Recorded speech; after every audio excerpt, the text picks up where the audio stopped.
Hey guys, tonight we go somewhere cold, very cold. Picture North America, but empty. No cities, no highways, no traffic, no light pollution smearing the sky orange.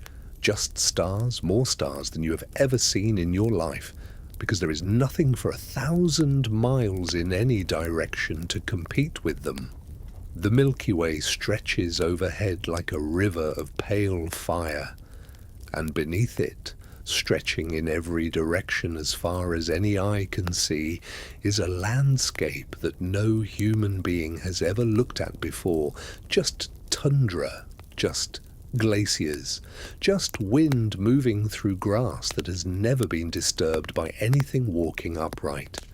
And somewhere out there, small and determined and very, very cold, the first humans to ever set foot on this continent. They did not know they were making history. The concept would not have meant anything to them. They were not thinking about legacy or significance or what people 12,000 years in the future would say about them. They were thinking about warmth. They were thinking about food. They were thinking about the child on someone's back who needed to eat, and the fire that needed to be found or made before the temperature dropped any further, and the animal tracks in the snow that might lead to a meal or might lead to something that would very much like to eat them instead. They were thinking about survival. They figured it out anyway. Dim the lights, get comfortable. Let the story of the first Americans carry you gently into sleep. Let us start before the people arrived, because the land they walked into was not empty in the way we sometimes imagine it. When we say a place is uninhabited, we tend to picture something barren, a blank canvas, a silence that is the silence of absence.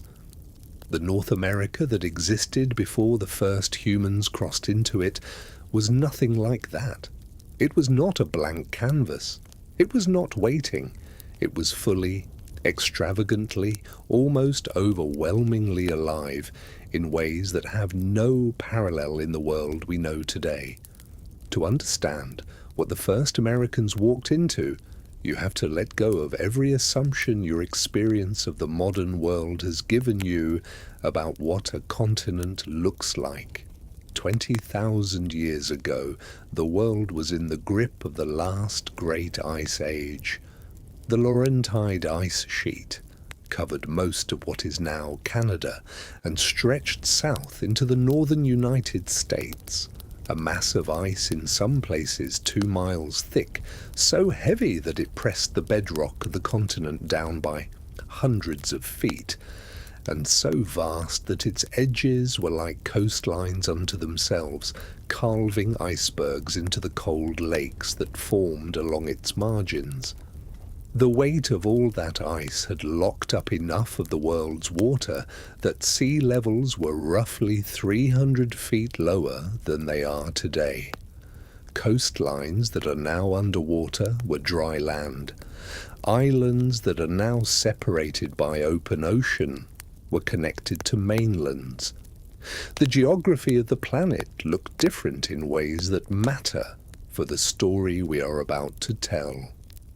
But south of the ice, and there was plenty of south of the ice because the ice sheets did not cover the entire continent, the world was alive. The plains of what is now the American Midwest and Great Plains were cold grasslands, something like the modern Siberian steppe, but larger and more varied, covered in the kinds of grasses and shrubs that could survive a cold, dry climate. And moving through those grasslands, grazing and browsing and hunting and being hunted, was an assemblage of animals that would strike a modern observer as something between magnificent and deeply alarming. The woolly mammoth is the most famous of the Ice Age megafauna, and familiarity has done it a certain disservice. We have seen it so many times in illustrations and museum reconstructions and animated films that it has acquired a kind of cuddly quality that the actual animal most certainly did not possess. A full-grown adult woolly mammoth stood 11 feet tall at the shoulder. It weighed between 6 and 8 tons. Its tusks, which curved outward and then upward in a long arc, could reach 15 feet in length in older males. Its coat of thick, reddish-brown hair, with a dense undercoat of fine wool beneath, was an adaptation to extreme cold. It was, in every physical sense, a formidable animal, and it was not the most formidable thing on the continent. The American mastodon, a relative but distinct from the mammoth, was shorter and heavier, built with a solidity that made mammoths look almost elegant by comparison. Mastodons preferred forests to open grasslands.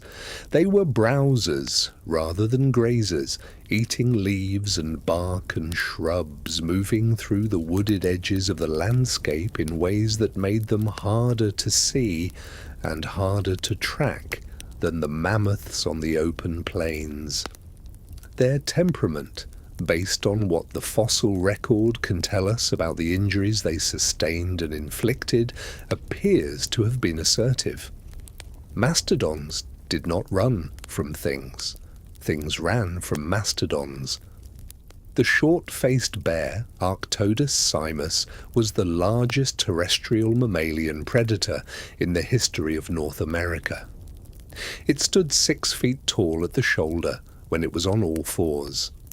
When it reared up on its hind legs, which it apparently did with considerable regularity, it reached 12 to 13 feet. For comparison, the grizzly bear, which we consider a large and dangerous animal today, typically stands about 5 feet at the shoulder and 8 or 9 feet when upright. The short-faced bear was nearly twice the size of a grizzly, with longer legs built for running. Estimates of its top speed range from 30 to 40 miles per hour, and a bite force that could crush bone. Researchers believe it was primarily a scavenger and an opportunist, capable of driving other predators off their kills through sheer intimidation. If you were a saber-toothed cat that had just spent several hours bringing down a horse and a short-faced bear appeared over the ridge, you left. You just left. The saber-toothed cat, Smilodon fatalis, deserves its own moment. It was not, as is sometimes portrayed, a slender, fast-running predator, like a cheetah with long teeth. It was heavily built, muscular through the chest and shoulders, with relatively short, powerful hind limbs. It was built for ambush and grappling, for getting close to prey and holding it, while those extraordinary canine teeth, which could reach 8 inches in length, delivered a killing bite to the throat. The teeth were more fragile than they looked. They could not withstand the lateral stresses of struggling prey, which is why Smilodon almost certainly killed only animals it had already immobilized. It was a specialist in a way that made it very effective in the right circumstances and very vulnerable in the wrong ones. The American lion was not closely related to the African lion despite the name. It was larger, 25% larger than any lion alive today, which makes it the largest lion species that has ever existed. It appears to have been a social hunter, working in groups the way modern lions do, targeting the large herbivores that were abundant across the continent. The dire wolf, Canis dirus, is perhaps the animal whose name does the best job of conveying its nature. Slightly larger than the modern grey wolf, the dire wolf had a proportionally larger skull and more powerful teeth, adaptations for consuming the large prey items that made up the bulk of its diet. It hunted in packs. It was, from the perspective of something that might be on its menu, relentless. The La Brea tar pits in what is now Los Angeles have preserved the remains of more than 4,000 individual dire wolves, more than any other species in the deposit, testimony to how many of them there were and how drawn they were to the easy prey that the tar pits offered. And then there were the animals that seem almost too strange to be real. Giant ground sloths the size of elephants, moving through the landscape on enormous clawed feet, rearing up on their hind legs to pull branches down from trees that were otherwise out of reach. Glyptodonts, relatives of the modern armadillo, that were roughly the size and shape of a small car, covered in a dome of interlocking bony armor that made them essentially immune to predation. Horses, camels. The Western camel and the North American horse had both evolved on this continent long before they were domesticated on other continents, and in the Ice Age they roamed in herds across the grasslands in numbers that were, by any modern standard, extraordinary. Into this world, this impossible, overwhelming, magnificent world, the first humans arrived. They came from the West. The broad outline of how they got here begins with a place called Beringia, which was not a bridge in the way we usually imagine bridges, a narrow span stretched across open water, but a landmass, a genuine subcontinent. During the peak of the last ice age, with sea levels 300 feet lower than today, the Bering Strait did not exist. In its place was a broad, flat, grassy plain, perhaps 1,000 miles wide, from north to south, stretching between the eastern edge of Siberia and what is now Alaska, like a connection that the Earth had temporarily decided to make. People lived on Beringia.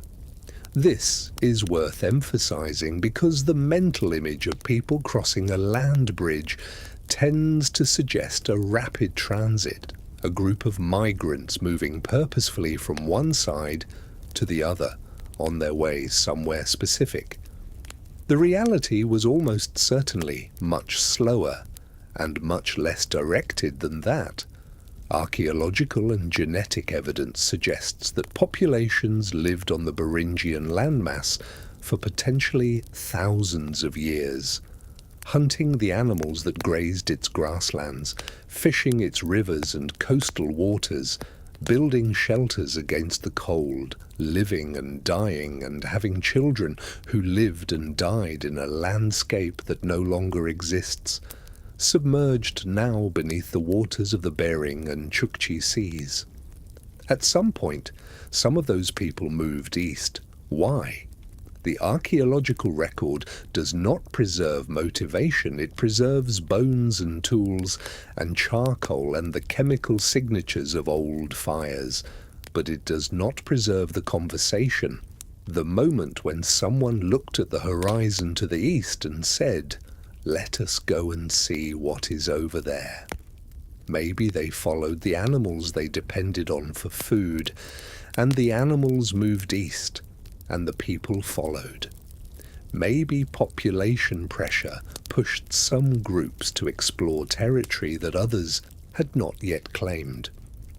Maybe, and this is not as fanciful as it sounds, the particular band of humans who would eventually become the ancestors of hundreds of millions of people across 2 continents was simply the kind that could not stop walking.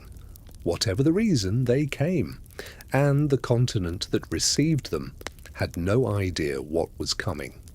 For most of the 20th century, the story of the first Americans was, in the academic world, considered settled. It was a tidy story, as these things go. It had a beginning, a mechanism, and a timeline. that fit neatly into the available evidence. It went like this. Approximately 13,000 years ago, a group of people crossed from Asia into North America via the Bering Land Bridge. They moved south through a corridor that had opened between the retreating ice sheets as the last glacial maximum began to ease. They spread across North America with remarkable speed, adapting to new environments as they went. Within a few centuries, their descendants had reached the southern tip of South America, becoming the first humans to inhabit the Western Hemisphere. These people were called the Clovis culture, after the site in New Mexico where their distinctive stone tools were first identified in the late 1920s and early 1930s. And for roughly 70 years, Clovis First, the idea that the Clovis people were the first Americans, was the ruling paradigm of American archaeology. It appeared in textbooks, it was taught in universities, it was the framework within which an entire generation of researchers built their careers and organized their understanding of the pre-Columbian Americas. Researchers who questioned it were, to put it diplomatically, not always warmly welcomed by their colleagues. The field had invested heavily in Clovis First, and fields that have invested heavily in a paradigm tend to defend it with more energy than is strictly warranted by the evidence. The Clovis discovery itself was genuinely remarkable. Archaeologists working near Clovis, New Mexico in 1929 found finely made stone spear points in direct association with the bones of extinct mammoths, clear evidence that the people who made those points had hunted animals that were already extinct by the time Europeans arrived in the Americas. The points were distinctive, fluted at the base in a characteristic way that allowed them to be hafted onto wooden or bone spear shafts, worked with a precision and skill that spoke to a long tradition of craft. They were beautiful objects by the standards of stone tool technology. Over the following decades, Clovis points turned up at sites across North America, from the Atlantic to the Pacific coast, from Canada to Central America. The geographic spread was extraordinary, and the dates clustered consistently, 13,000 to 13,500 years ago, wherever you found them. The pattern seemed clear and consistent. A single culture had spread across 2 continents in a remarkably short time, and wherever they went, they left behind their characteristic tools. Clovis people were the first Americans. The evidence seemed to say so. The problem, as problems in science tend to do, began small. A site here, a date there, something that did not quite fit. Evidence that was explained away, one piece at a time, with the kinds of arguments that are always available when you are determined not to change your mind. The dates were contaminated. The stratigraphy was disturbed. The tools were misidentified. The researcher who reported the finding was not sufficiently rigorous. The site at Meadowcroft Rock Shelter in southwestern Pennsylvania was one of the early flashpoints. James Adovazio of the University of Pittsburgh began excavating there in 1973 and found evidence of human occupation that dated, by his analysis, to approximately 16,000 years ago, 3,000 years before Clovis. The site was excavated with meticulous care, the stratigraphic sequence was well documented, and the dates were supported by multiple radiocarbon measurements from multiple contexts. Adovazio published his findings and promptly found himself in the middle of a prolonged academic argument that would last for decades. The criticism of Meadowcroft followed the standard playbook for challenging inconvenient evidence. The radiocarbon dates might be affected by old carbon in the coal-bearing geology of the region, which would make things appear older than they were. The fauna and flora found in the site's deposits did not look sufficiently Ice Age. The arguments were not unreasonable as critiques. Radiocarbon dating does have limitations, but they were applied to Meadowcroft with a rigour that is not always applied to sites that supported the standard model. Adovasio kept excavating, he kept publishing, he kept defending his findings. He is, by all accounts, a patient man. Meanwhile, other sites were accumulating. The Paisley Caves in Oregon produced human coprolites, fossilized feces that dated to approximately 14,300 years ago, older than the Clovis horizon. The Buttermilk Creek complex in Texas yielded stone tools below a layer that contained Clovis artifacts, suggesting that pre-Clovis people had been making tools in Texas before the Clovis culture arrived. The Page-Ladson site in Florida, submerged in a river, produced mastodon bones with cut marks alongside stone tools dating to 14,500 years ago. And then there was the problem of South America. If humans did not enter North America until 13,000 years ago, and if they entered through the ice-free corridor that opened as the glaciers retreated, then the mathematics of their spread southward became very uncomfortable.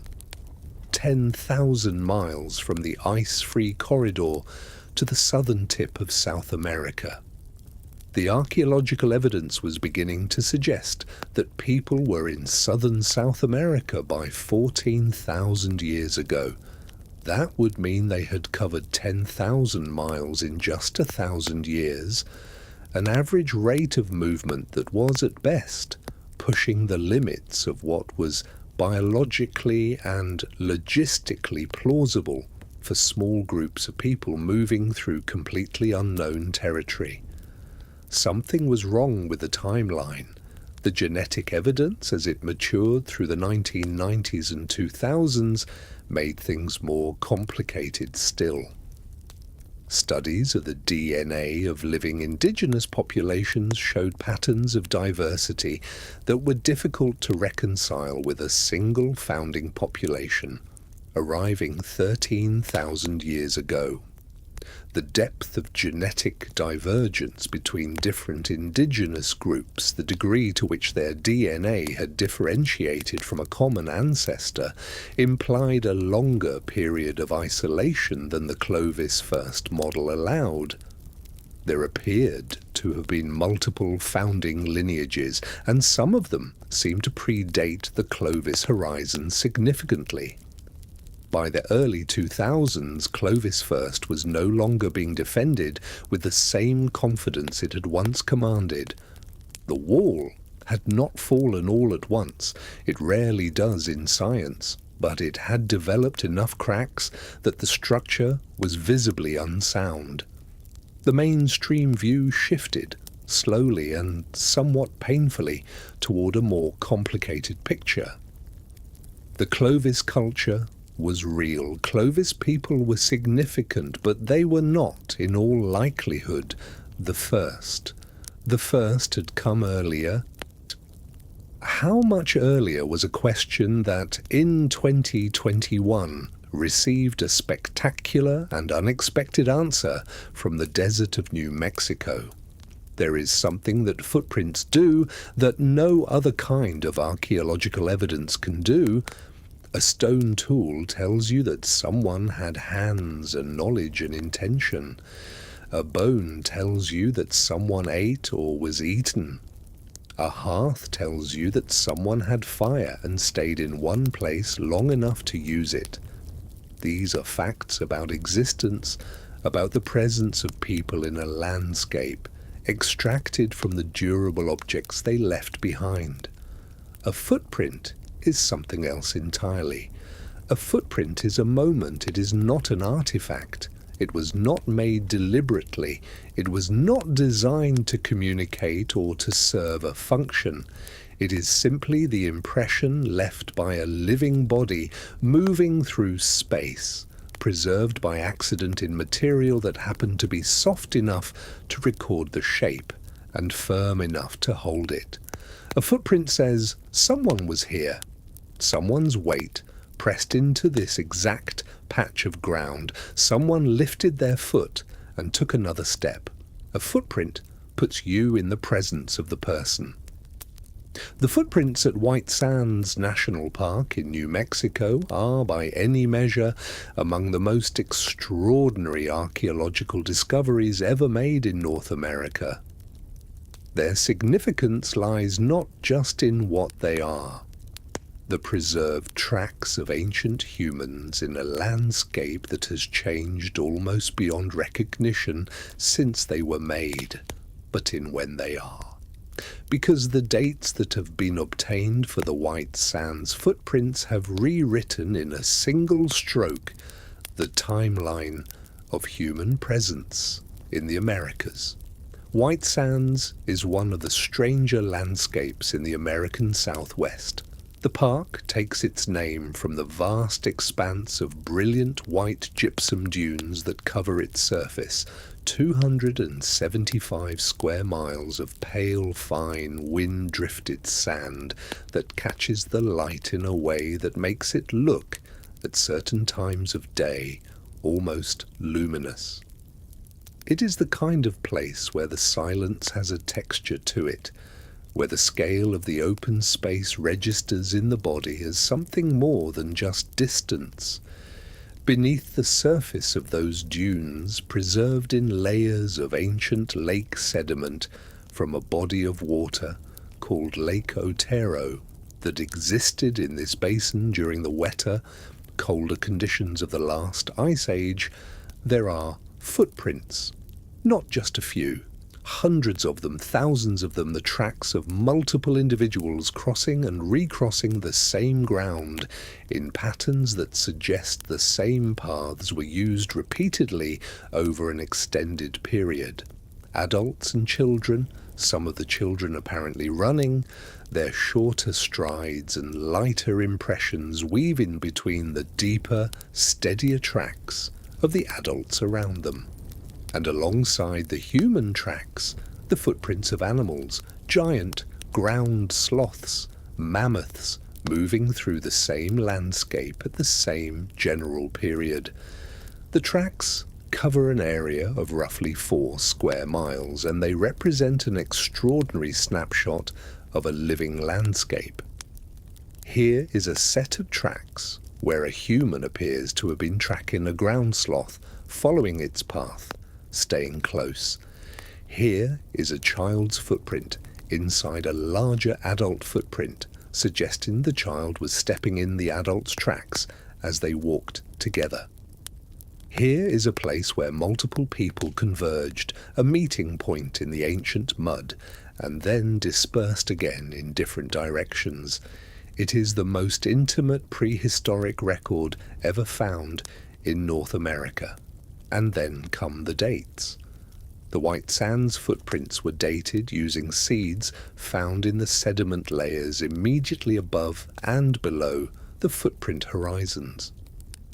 The seeds came from a marsh plant called Rupia cirosa, a water plant that grew in and around Lake Otero while it existed, and whose seeds accumulated in the lake sediments as they settled to the bottom. Multiple seeds from multiple layers gave consistent radiocarbon dates. The footprints, those dates said, were between 21,000 and 23,000 years old, 21 to 23,000 years ago. This number requires a moment to absorb. We are not talking about a modest extension of the existing timeline. We are not talking about pushing the date of human arrival in the Americas back by a few centuries or even 1,000 years. We are talking about evidence of human presence in New Mexico, in the interior of North America, far south of any hypothesized entry point, at a time that is 8 to 10,000 years before the oldest Clovis sites. And here is the detail that makes these dates not just old, but genuinely shocking. 21 to 23,000 years ago was the last glacial maximum. The coldest, most extreme phase of the last ice age, the moment when the ice sheets covering North America were at their absolute greatest extent, when the Laurentide ice sheet stretched from the Arctic almost to the American Midwest, when a wall of glacial ice 2 miles thick covered most of Canada. The standard model for human entry into the Americas had always assumed a specific mechanism. People crossed from Siberia to Alaska via the Bering Land Bridge and then moved south through an ice-free corridor that opened between the Laurentide and Cordilleran ice sheets as the glaciers began to retreat. But that corridor did not open until approximately 15,000 years ago. Before that, it did not exist. It was blocked by ice. If people were in New Mexico 21,000 years ago, they cannot have come through the ice-free corridor. The ice-free corridor did not exist yet. They must have come another way. The coastal route hypothesis, the idea that the first Americans traveled not through the interior but along the Pacific coast, moving from ice-free refugia to ice-free refugia, by boat or on foot, where the terrain allowed, had been proposed as an alternative to the inland corridor route for decades. It had always been difficult to test because the coastline from that period is now underwater, submerged as sea levels rose with the melting of the glaciers. The evidence, if it exists, is on the seafloor, where conventional archaeological techniques cannot reach it. The White Sands footprints did not directly confirm the coastal route, but they made the inland corridor hypothesis as a sole explanation for the peopling of the Americas essentially untenable. People were in New Mexico at the last glacial maximum. The inland corridor was not available. Therefore, something other than the inland corridor brought them there. There were objections, as there always are. Some researchers raised the possibility of old carbon contamination affecting the radiocarbon dates, a legitimate concern in certain geological settings where carbon from ancient sources can make things appear older than they actually are. The team that conducted the study was aware of this possibility and addressed it in detail. Subsequent independent analyses using different dating methods, including optically stimulated luminescence dating of the sediment layers themselves, produced results consistent with the radiocarbon dates. The debate, as all good scientific debates should, continues. But the footprints are real, the sediment layers are real, the dates are real enough that the field has had to take them seriously, and the field has. Someone walked across the edge of Lake Otero 21,000 years ago. One of those someones was a child, maybe 4 years old, maybe 5. The child's footprints are perhaps 8 inches long. The stride is short, the impressions lighter than those of the adults nearby. The child was probably walking with family, probably not thinking about anything more profound than what was immediately in front of them. The mud under their feet, the cold water nearby, the adults whose tracks they may or may not have been following.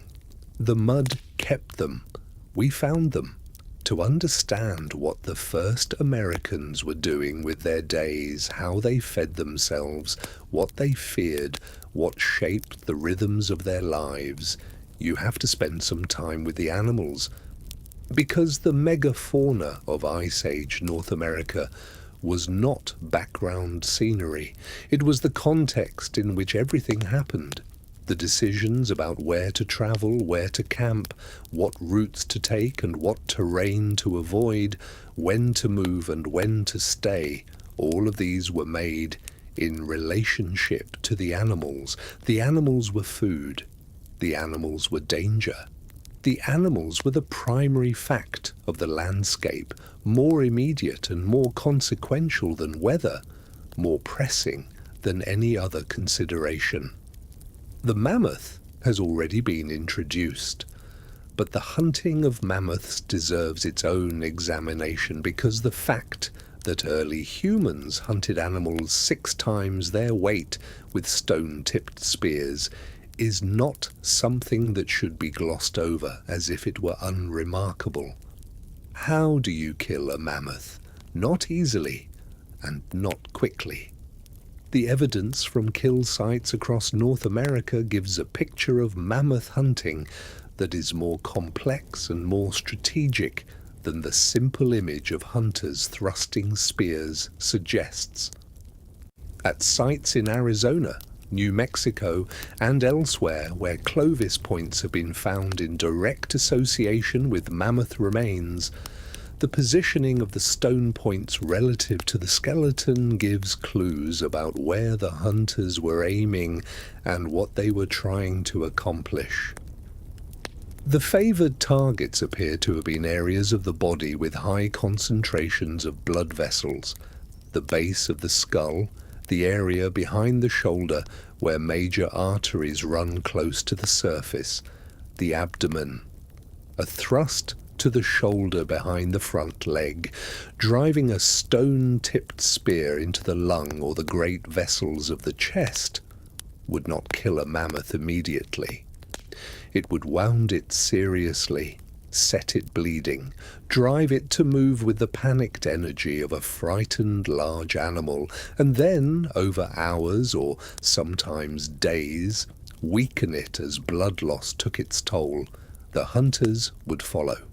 This is not conjecture.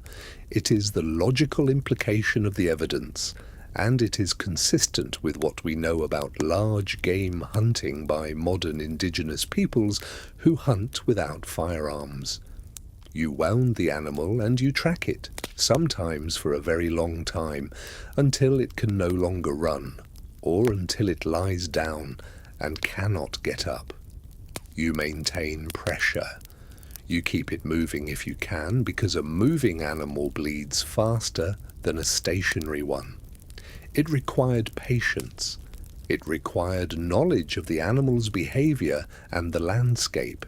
It required a willingness to stay with the pursuit through cold and exhaustion.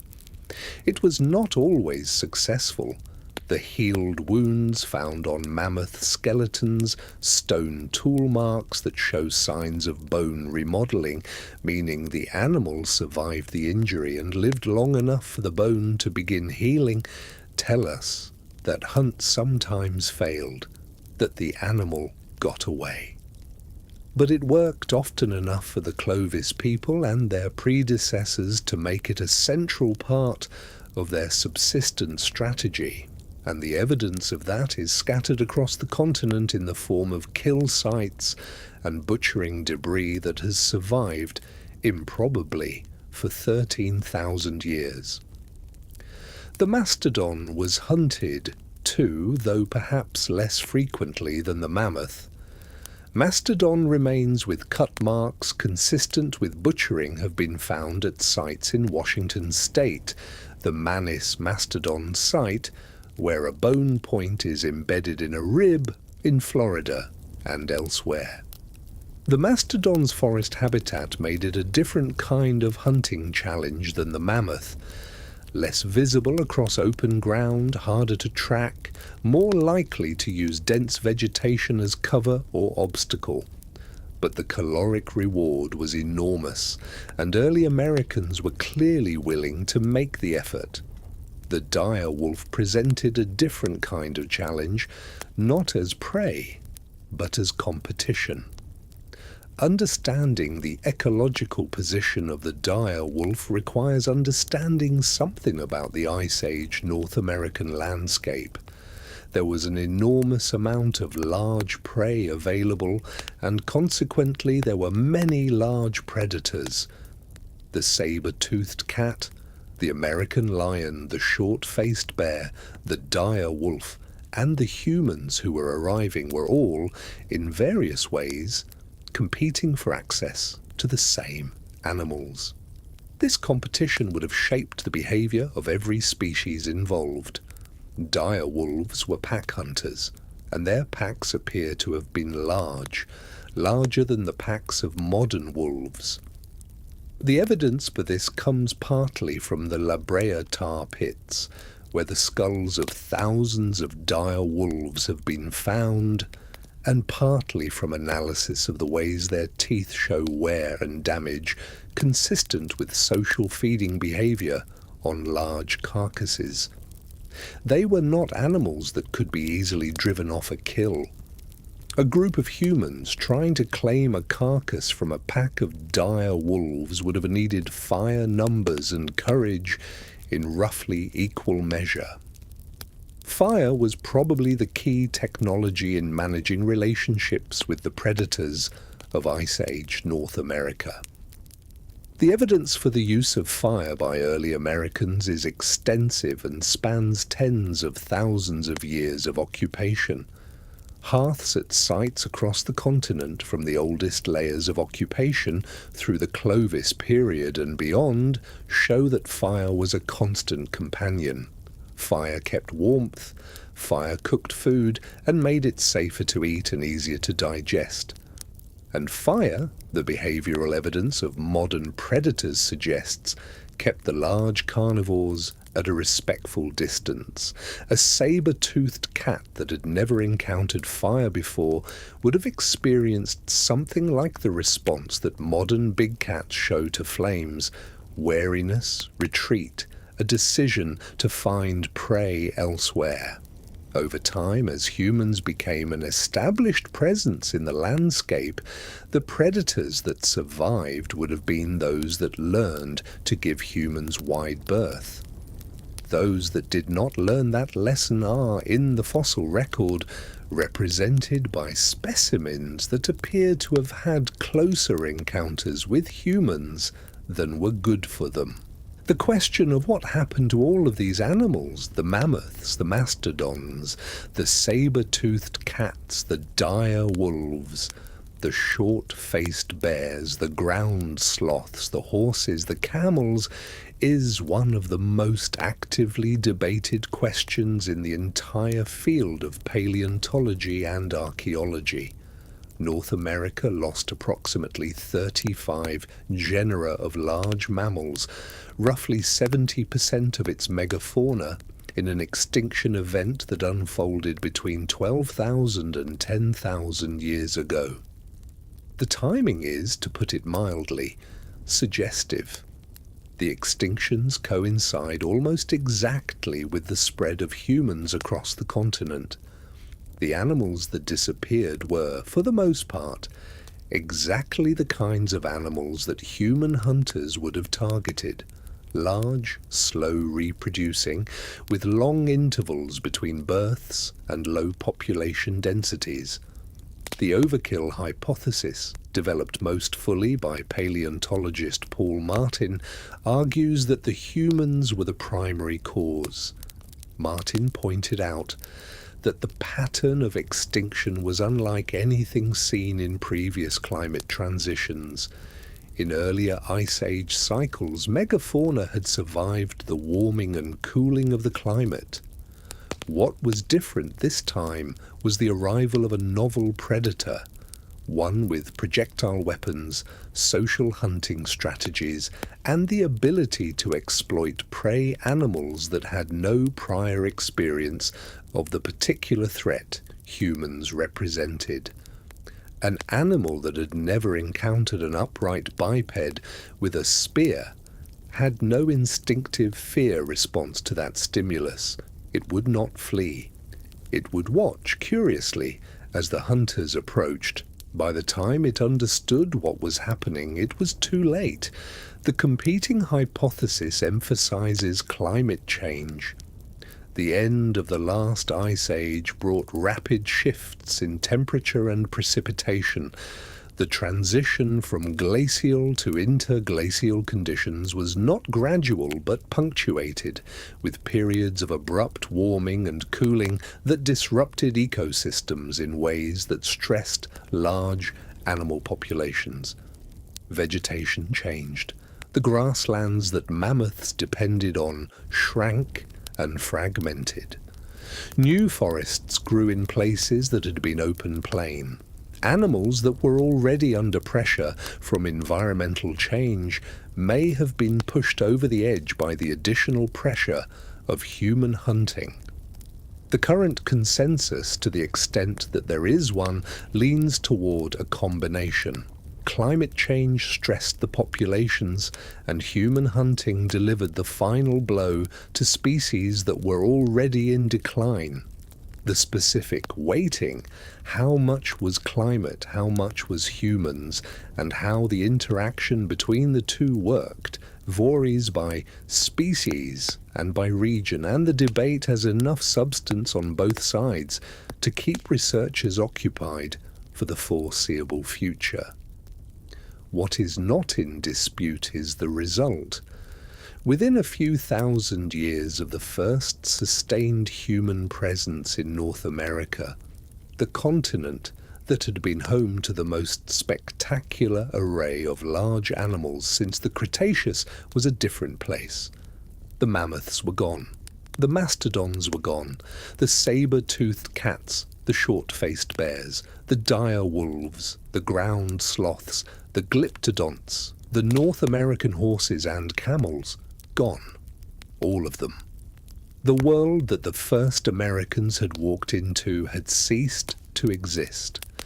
In 1975, a veterinary student at the Universidad Austral de Chile named Mario Pino was walking along the banks of a small creek called Chinchihuapi in the forest country of southern Chile when he noticed something eroding out of the stream bank. Bones, large bones, old-looking, exposed by recent erosion in a way that suggested they had been buried in the bank for a very long time. He was by training a veterinarian, not an archaeologist, but he recognized that what he had found might be significant, and he mentioned it to colleagues. The word reached Tom Dillahay. Tom Dillahay was, at the time, a young American archaeologist working at the Universidad Austral. He went to look at the bones. He found not just bones, but what appeared to be worked wood, pieces of wood that had been shaped by human hands. He found what looked like the remains of a structure. He called a team together and began to excavate. What he found over the course of more than a decade of careful, painstaking excavation was a site that would become one of the most important and most contentious in the history of American archaeology. It would take 20 years for the significance of Monte Verde to be fully accepted by the mainstream of the field. The reason it took so long is not a comfortable story, but it is an instructive one. Monte Verde is a campsite, the preserved remains of a place where a small group of people, perhaps 20 to 30 individuals, based on the size of the structures, lived for some period of time, perhaps a season, perhaps longer, on the banks of the Chinchihuapi Creek. The site was sealed by a peat bog shortly after it was abandoned, and the anaerobic, acidic conditions of the peat preserved organic materials that would normally decay within centuries: wood, animal hides, knotted cordage, food remains, plant material. The structures were substantial. The main feature of the site was a long tent-like building approximately 20 meters long and 4 meters wide, framed with wooden poles and covered with animal hides that had been fastened to the frame with cords. The interior was divided into individual living spaces by wooden planks laid on the ground, and each space had its own small brazier, a shallow clay-lined pit for cooking or heating. The overall impression is of a well-organized, comfortable shelter, not the kind of thing you build for a single night's stay. There was a second, smaller structure nearby, roughly Y-shaped, set slightly apart from the main building. In this structure, Dillahay's team found a concentration of materials unlike those elsewhere in the site, plants with known medicinal properties, including the remains of wild potatoes and other edible and medicinal species. Some of the plants had been chewed. There were traces of salivary residue. The interpretation that occurred to the excavators, and that has not been successfully challenged, is that this was a workspace associated with healing or medical practice. Someone at Monte Verde, 14,500 years ago, had knowledge of which plants could be used to treat illness or injury, and had a place where they prepared and administered those treatments. This detail tends to get less attention than the dates, but it is worth pausing on.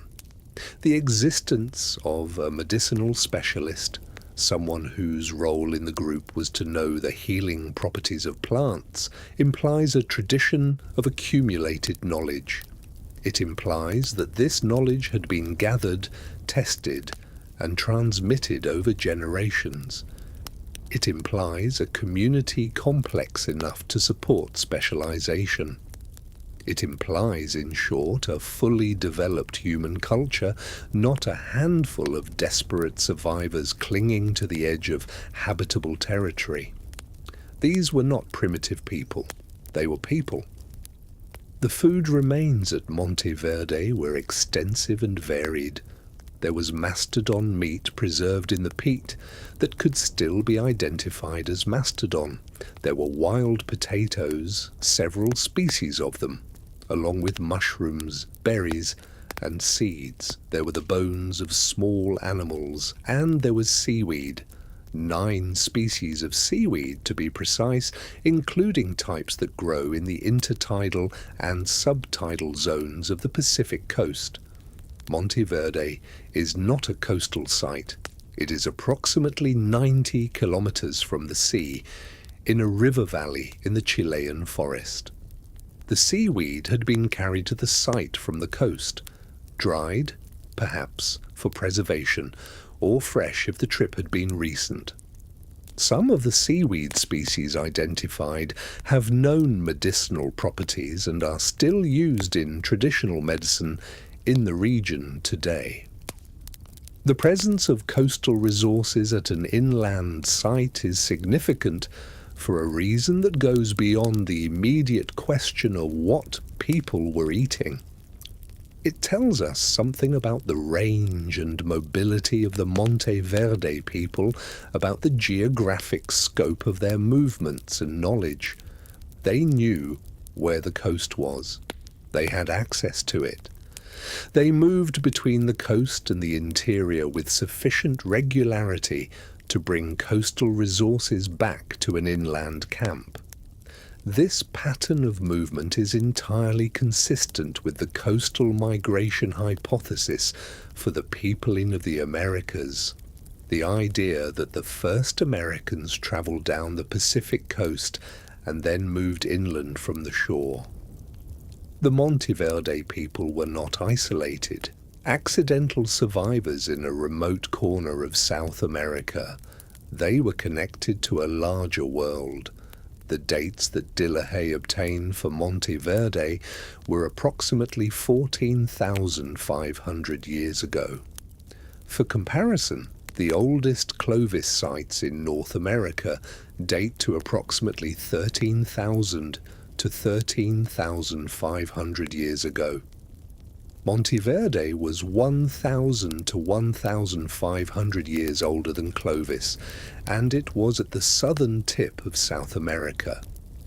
This meant that either people had been in the Americas significantly longer than the Clovis First model allowed, long enough to reach southern Chile before the Clovis culture developed in North America, or the dating was wrong. The response from many in the archaeological establishment chose the second option. What followed was a prolonged academic dispute that reflects, not entirely flatteringly, on the sociology of scientific communities. The critiques of Monte Verde were technical. Questions about the radiocarbon dates, about the identification of certain artifacts, about the stratigraphic integrity of the site, but they were applied with an intensity that was not proportionate to the actual weaknesses in the evidence. Similar critiques could have been levelled at virtually any archaeological site in the Americas, including the Clovis sites that formed the foundation of the standard model, but they were not. Dillehay answered every objection. He published detailed responses. He invited skeptical colleagues to visit the site and examine the evidence in person. He kept working. In 1997, a group of prominent archaeologists that included some of the most vocal critics of Monte Verde visited the site, examined the evidence and issued a consensus statement acknowledging that the site was genuine and that the dates were valid. It was the closest thing to a public recanting that the archaeological community produces, and it changed the conversation permanently. After 1997, Clovis First was no longer the default. Pre-Clovis humans in the Americas were real. The question was no longer whether but when and how and from where. Tom Dillehay had been right all along. It had just taken the field 20 years to catch up. On the afternoon of July 28, 1996, two college students attending a hydroplane race on the Columbia River near Kennewick, Washington, were wading in the shallows when one of them kicked something in the mud. He reached down and pulled up what he initially thought was a rock. It was a skull. The skull was turned over to the local coroner, Floyd Johnson, who examined it and noticed that it seemed old, older than a recent drowning or accident. He contacted the county sheriff. The sheriff contacted archaeologist James Chatters, who had experience with ancient remains. Chatters examined the skull and the additional bones that were recovered from the riverbank over the following days. The skeleton was nearly complete, remarkable, given that it had been lying in a riverbank, exposed to current and erosion. Chatters was immediately struck by its physical characteristics. The skull was long and narrow rather than round. The face projected forward rather than lying flat. The forehead was high and rounded. These features did not match the skeletal morphology of modern Native American populations in the Pacific Northwest, and Chatters made the observation in early reports that the skull appeared to have features associated with a Caucasoid morphology. This observation, however provisional and qualified it was in Chatters's own framing, would fuel years of speculation, some of it serious, some of it not, about the identity of the skeleton. Some commentators suggested he might be an early European, evidence of a pre-Columbian crossing of the Atlantic. Others saw him as confirmation of a variety of theories about non-native origins of the earliest Americans. None of these speculations were supported by the evidence. but evidence has never been particularly effective at preventing speculation. Then the radiocarbon dates came back. 9,300 years old. The skeleton was not a fur trader. It was not a 19th century settler or an accidental death from the recent past. It was one of the oldest and most complete human skeletons ever found in North America. A person who had lived and died at a time when the continent was still in the early stages of human occupation, when the megafauna were only recently gone, and the cultural traditions that would eventually produce the rich diversity of indigenous American societies were still in their formative stages. The scientific community was immediately and intensely interested. 9,000-year-old complete skeletons are extraordinarily rare. The information encoded in such a skeleton about diet, health, ancestry, activity patterns, the causes and circumstances of death is irreplaceable. The political and legal situation was immediately complicated. Under the Native American Graves Protection and Repatriation Act, NAGPRA, human remains found on federal land that can be shown to be culturally affiliated with a modern Native American tribe must be returned to that tribe for reburial.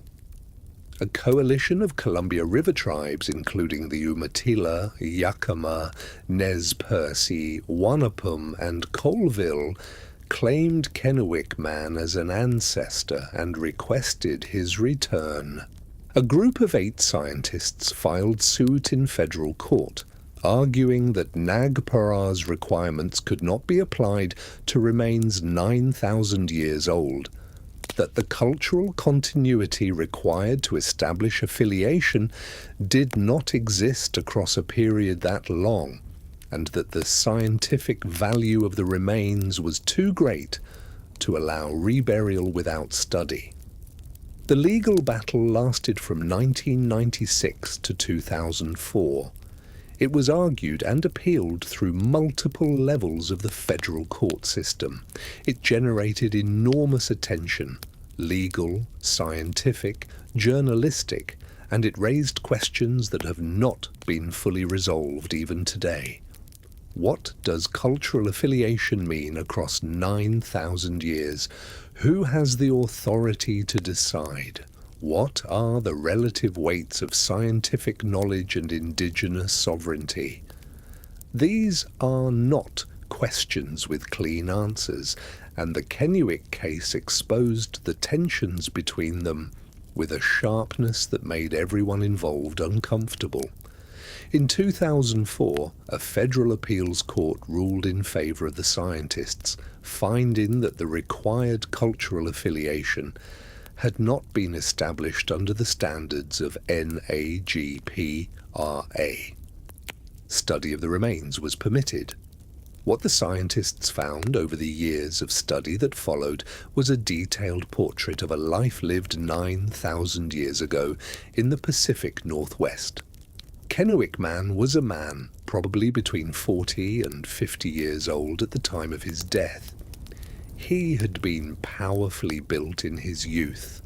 The bone architecture of his arms and shoulders showed the kind of development that comes from years of repetitive, strenuous activity, possibly paddling or throwing. He had arthritis in his right elbow, consistent with decades of such activity. He had been injured multiple times. There were healed fractures in several ribs, injuries consistent with a hard fall or a blow. There was a depression fracture on his forehead, also healed, and most remarkably, there was a stone projectile point, a spear or dart point, embedded in his right ilium, the large flaring bone of the pelvis. The point had been there for years before his death. The bone had grown around it, partially encapsulating the foreign object, evidence that he'd survived whatever conflict or accident had put it there. He had lived for years with a stone point in his hip. The analysis of isotopes in his bones told the story of his diet, primarily marine and freshwater fish, supplemented by land animals. He had spent much of his life near water, eating what the water provided. This is consistent with life in the Pacific Northwest, where rivers rich in salmon were the primary subsistence resource for thousands of years. In 2015, a research team led by geneticist S.K. Willerslev published the results of ancient DNA analysis performed on a small sample of bone from Kennewick man's hand. The results were unambiguous and decisive. Kennewick man was most closely related to modern Native American populations, specifically to populations of the Columbia Plateau, including the Colville tribe, one of the groups that had sought his repatriation. He was not a Caucasoid European. He was not evidence of a lost white race. He was an ancestor of the people who had been fighting for nearly 20 years to bring him home. In 2017, following the DNA confirmation of his Native American ancestry, Kennewick man was repatriated to a coalition of Columbia River tribes. He was reburied in a private ceremony at an undisclosed location in accordance with tribal tradition. His story, from a pair of college students stumbling over his skull in the river shallows to the ceremony that returned him to the earth, lasted 21 years. It was a story about science and about sovereignty and about the very human need to know where we come from. It was also a story about how wrong early impressions can be, and about the dangers of letting those impressions harden into conclusions before the evidence is in. When the subject of Ice Age cave art comes up, the conversation almost always turns to Europe. This is understandable. The cave art of Europe is extraordinary. Lascaux, Altamira, Chauvet, El Castillo, and dozens of other sites represent a tradition of pictorial art that spans more than 30,000 years and includes works of a sophistication and beauty that stop people cold when they see them for the first time. Werner Herzog's documentary about the Chauvet Cave, which contains paintings dated to approximately 36,000 years ago, captures something of the experience. You are looking at images made by human hands at a time when mammoths and woolly rhinoceroses and cave lions still walked the earth. And the images are good, not primitive, not crude, composed, observed, alive with the particular quality of attention that distinguishes art from documentation. The European cave art tradition has received the attention it deserves. Careers have been built around it.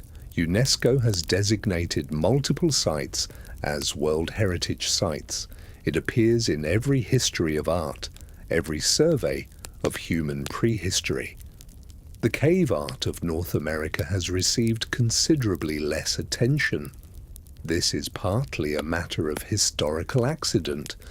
The major European sites were discovered earlier and attracted earlier scholarly interest, and partly a matter of the nature of the North American sites themselves, which are in many cases more difficult to access and less visually spectacular than the painted galleries of Lascaux or Altamira.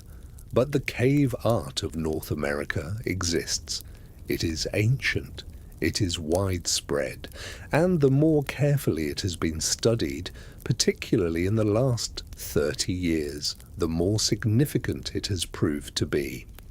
The most substantial concentration of prehistoric cave art in eastern North America is found in a region centered on Tennessee, Alabama, and neighboring states. The sites are in the caves and rock shelters of the Cumberland Plateau and adjacent areas, a landscape of limestone geology that has produced over millions of years an extensive network of underground passages, rooms, and galleries. The art in these caves was largely unknown to researchers until the 1980s and 1990s, when archaeologists began systematic surveys of the region's cave systems. What Jan Simek of the University of Tennessee and his colleagues found when they began those surveys was not isolated or accidental. It was a rich, extensive tradition of pictorial and abstract art that showed clear evidence of shared symbolic systems across multiple sites and an extended time depth. The subject matter of the art is varied. There are animals, deer, birds, serpents, fish, insects, and other creatures rendered with varying degrees of naturalism. There are humanoid figures, some clearly human in posture and proportion, others more ambiguous, suggesting figures that are partly human and partly something else, the kind of imagery that appears in shamanic traditions around the world and has been interpreted as representing states of altered consciousness or spiritual transformation. There are abstract symbols, circles, spirals, sunbursts, cross-hatched grids, lines and curves whose meanings are not recoverable from the images themselves. And there are hands. Negative handprints made by pressing a hand flat against the cave wall and blowing or spitting pigment around it, so that the hand's outline is left in colour on the stone, appear in caves across the Americas and across the world. They are one of the most universal expressions of Ice Age art, found in every inhabited continent except Antarctica, spanning a time range from the oldest known art to relatively recent periods. Something about the negative handprint speaks to something deep and consistent in human nature. The desire to mark the fact of one's presence, to leave a trace of one's existence in a place where it might endure. The hands at White Sands are footprints. The hands at Lascaux and in the caves of Tennessee and Alabama are handprints. The impulse is the same. I was here. I existed. I touched this stone. What makes the North American cave art tradition particularly haunting is not just what was made, but where it was made. Not at cave entrances, where natural light provided easy working conditions and where the art would have been visible to anyone passing by.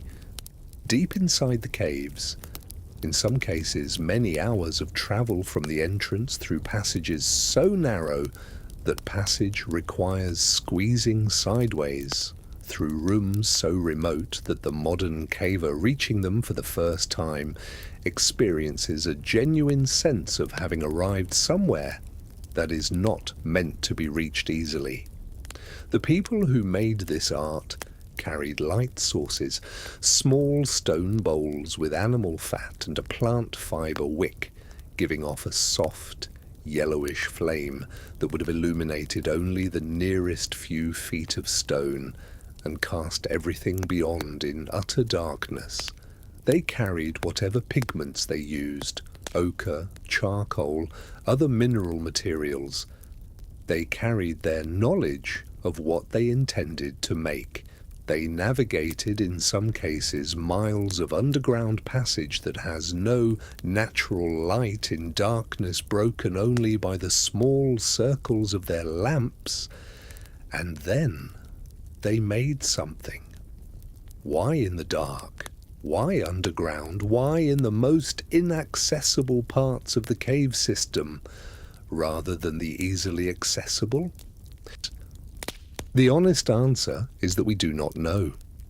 The interpretation of Ice Age cave art is one of the genuinely open questions in the archaeology of human cognition, and the answers that have been proposed range from the plausible to the speculative. The entoptic theory suggests that the abstract symbols in cave art represent visual phenomena, geometric patterns produced by the visual cortex during altered states of consciousness, experienced by shamans in trance, and recorded on the cave walls as part of ritual practice. The narrative theory suggests that cave art was a medium for telling stories about hunts, about the landscape, about the animals that sustained life. The territorial or mnemonic theory suggests that cave art was a way of marking significant locations in a landscape understood through spiritual as well as physical categories. None of these theories fully satisfies. None explains everything. What the cave art does more reliably than any theory is close the distance between us and the people who made it. You can stand in a cave in Tennessee and put your hand against the outline of a handprint that is thousands of years old. The hand that made it was the same size as yours, roughly. The fingers spread the same way. The person who pressed their hand against that rock and blue pigment around it was fully modern, fully human, in every sense that the word carries. They were here, in the dark, making something.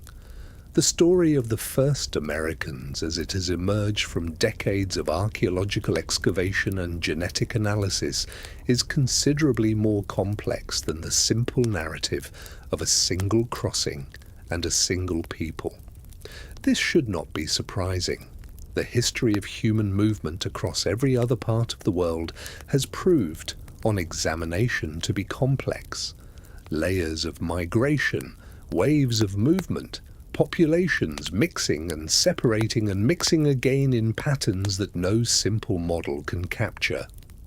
Europe, which for a long time appeared to have a relatively straightforward population history, has turned out, under the scrutiny of ancient DNA analysis, to have been settled and resettled multiple times by distinct populations whose interactions have left traces in the genomes of modern Europeans that are still being decoded. Asia, Africa, Oceania. Everywhere the story is more tangled than the available evidence originally suggested, and everywhere the tools of molecular genetics have forced a revision of models built on archaeology alone. The Americas are not different. They were just settled more recently, which means the window for ancient DNA analysis is shorter, and the number of individuals available for study is smaller, and the debates are consequently more acute. The foundation of what we know comes from genetic analysis of both living indigenous populations and ancient individuals. The broad picture that has emerged is of a founding population that entered the Americas from northeastern Asia. This is not in serious dispute. The genetic relationship between indigenous Americans and populations in Siberia and Northeast Asia is clear and well supported. The question is not whether, but when, and how many times. The discovery that changed the conversation most dramatically came from a burial site in Alaska called Upward Sun River, where the remains of a newborn infant were found in a context dating to approximately 11,500 years ago. The child, a girl, had been buried with the cremated remains of another, slightly older infant, an extraordinary glimpse into the emotional life of a community that had lived through the loss of two children in close succession. The burial itself was moving, but it was the genetics that rewrote the textbooks. The genome of the Upward Sun River infant, she was given the name Zashiti Anentide Gay, Sunrise Girl Child, by the local Athabascan community, showed that she belonged to a population ancestral to modern Native Americans, as expected. What was not expected was the additional finding that her population represented a distinct lineage, one that could not be traced directly to any living group. The researchers called this population ancient Beringians. The ancient Beringians appear to have been a founding population of the Americas that was distinct from the ancestors of most modern Native Americans.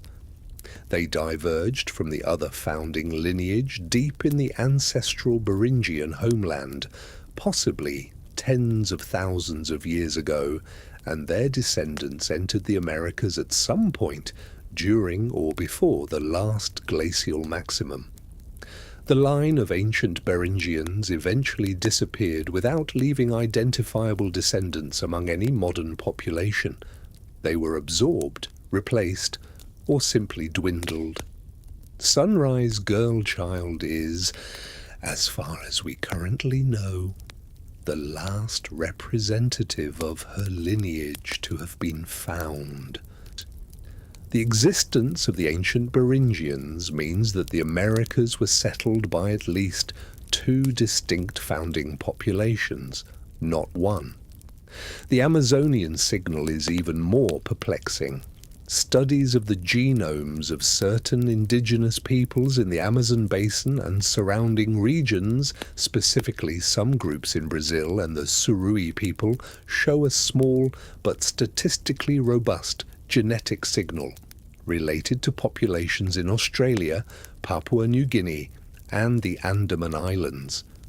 This signal has been called the population Y signal, or the Australasian signal, and it has been found not just in living populations, but in ancient individuals, confirming that it is not a recent artifact of European colonialism. How did genetic material related to Australasian populations end up in the Amazon basin? The question is not easily answered.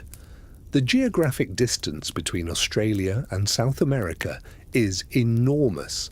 The Pacific Ocean lies between them, the largest body of water on Earth. Direct crossing of the open Pacific by people using Ice Age technology is not impossible. The ancestors of the Polynesians, though they came much later, demonstrated that humans can cross vast ocean distances in small boats, but it is a significant claim, and the evidence needed to support it firmly has not yet been found. The leading hypothesis is that the Australasian signal represents the genetic legacy of an early founding population, one of the first groups to enter the Americas that came from a region of Asia with closer ties to Australasian populations than to the Siberian populations that contributed most of the founding genetics of modern Native Americans. This early population was later largely replaced or swamped by the main wave of migration, leaving only traces in populations that were geographically isolated enough to preserve the signal. It is, in other words, a ghost, a genetic echo of a people who came early, spread widely, and were then largely absorbed into the larger populations that followed. The image that emerges from all of this, from the ancient Beringians, from the Australasian signal, from the multiple founding lineages detectable in the genomes of living and ancient indigenous populations, is of the Americas as a continent reached not by a single heroic crossing, but by a succession of movements over an extended period of time, by populations of diverse origins who then interacted, mixed, competed, and coexisted in the new world they had found. This is, in the end, a more human story than the simple version. It is messier. It is harder to reduce to a clean narrative, but it is what the evidence says, and the evidence, when you look at it carefully, tells a story worth the complexity. The first Americans were not one people. They were many, arriving across many centuries, each bringing different histories, different knowledge, different ways of understanding the world they were entering. Together, in their diversity, they populated a continent. The first Americans did not leave pyramids. They did not leave an acropolis or a colosseum or a great wall. They did not leave writing systems that could be deciphered, or coinage that could be catalogued, or the ruins of administrative centres whose bureaucratic records could tell us the names of kings and the prices of grain. The material record of the earliest Americans is, by the standards of what we usually call civilization, physically modest, fire pits and stone tools and shell heaps and the faint chemical traces of structures that rotted away millennia before anyone thought to look for them. And yet, the mound-building traditions of North America represent something that deserves to be understood on its own terms, without the measuring stick of old-world civilizations. Across the eastern half of the continent, from the Gulf Coast to the Great Lakes, from the Atlantic seaboard to the Mississippi Valley, thousands of earthen mounds were constructed by indigenous peoples over a period spanning nearly 5,000 years. Some of these mounds are burial sites, containing the remains of individuals interred with objects that speak volumes about the social complexity of the cultures that built them. Copper from the Great Lakes appeared in burials in Ohio and Illinois. Marine shells from the Gulf Coast showed up in graves in Wisconsin. Mica from the mountains of North Carolina was fashioned into ceremonial objects found hundreds of miles from its source. These were not isolated communities subsisting in ignorance of the wider world. They were connected through trade networks, through shared ceremonial traditions, through the movement of people and ideas across distances that seem remarkable for people without wheeled vehicles or draft animals, who a continental web of exchange and influence that operated for thousands of years. The Hopewell tradition, centered in Ohio and Illinois between roughly 2,000 years ago and 1,600 years ago, represents one of the peaks of this tradition.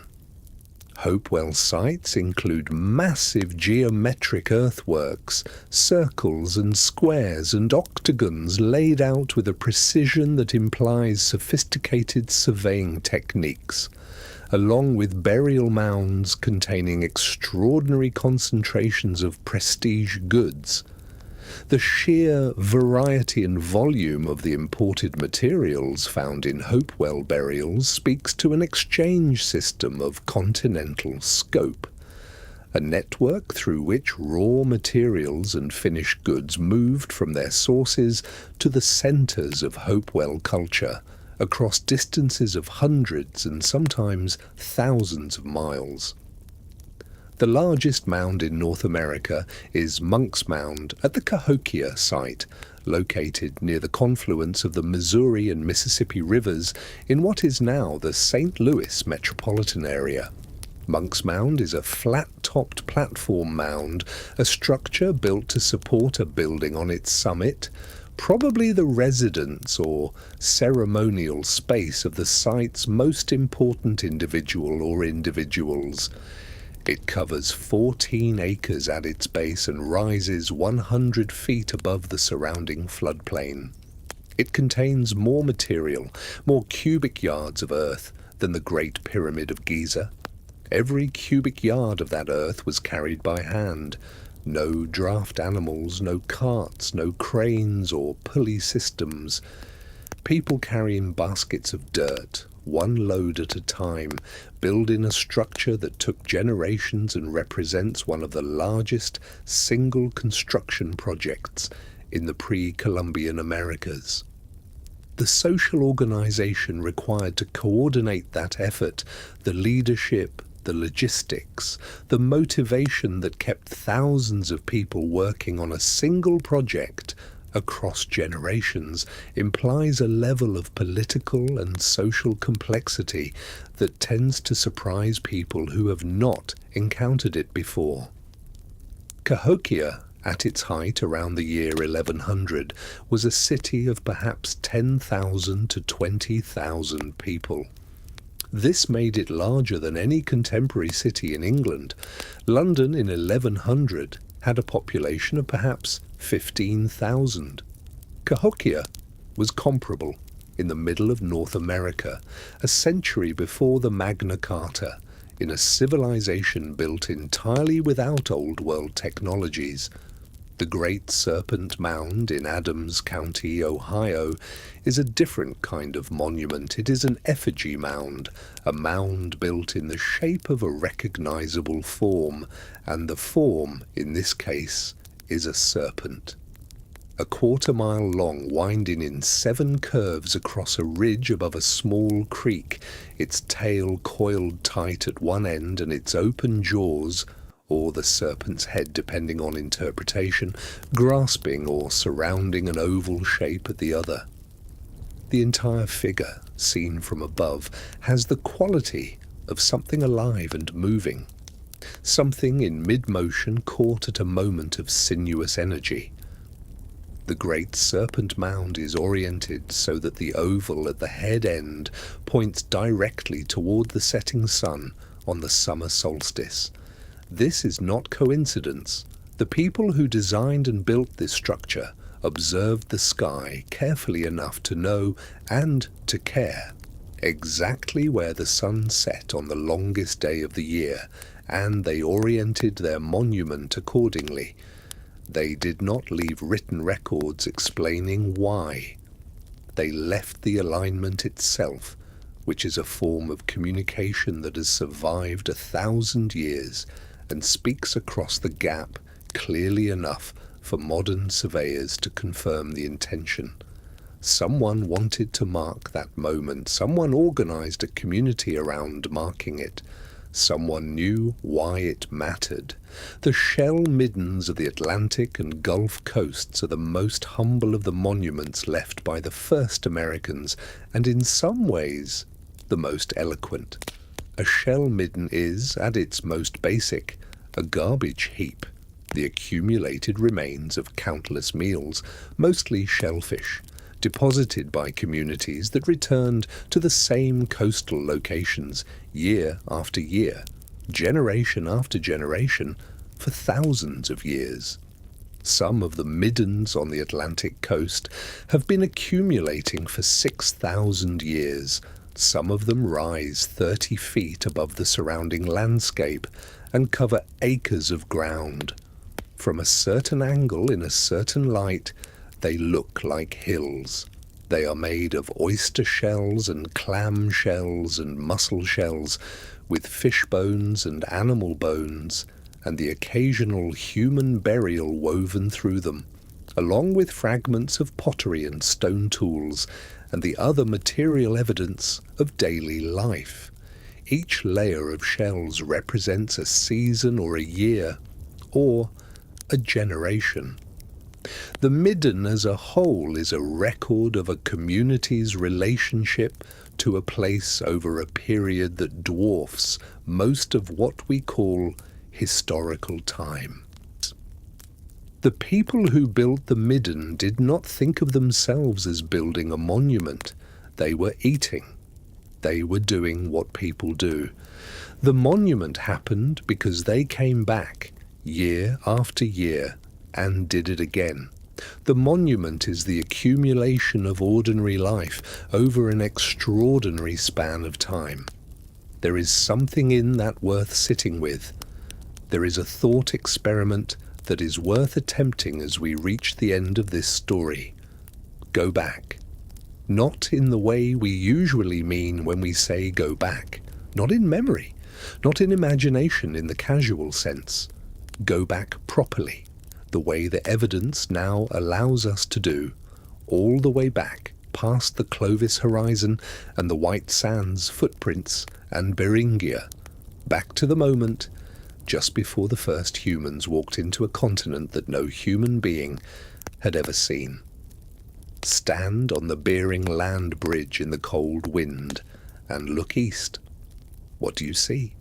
You see a landscape that stretches from where you are standing to a horizon you cannot reach in a single day's walking, or a week's walking, or a month's. You see a continent 13,000 miles long, from the Arctic to the southern tip of South America, covered in grassland and forest and desert and swamp and mountain and tundra, alive with the largest assemblage of mammals that the world had produced since the Cretaceous.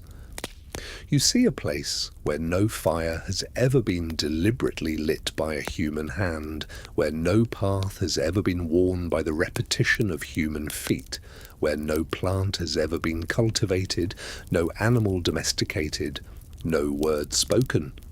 The silence is not the silence of emptiness.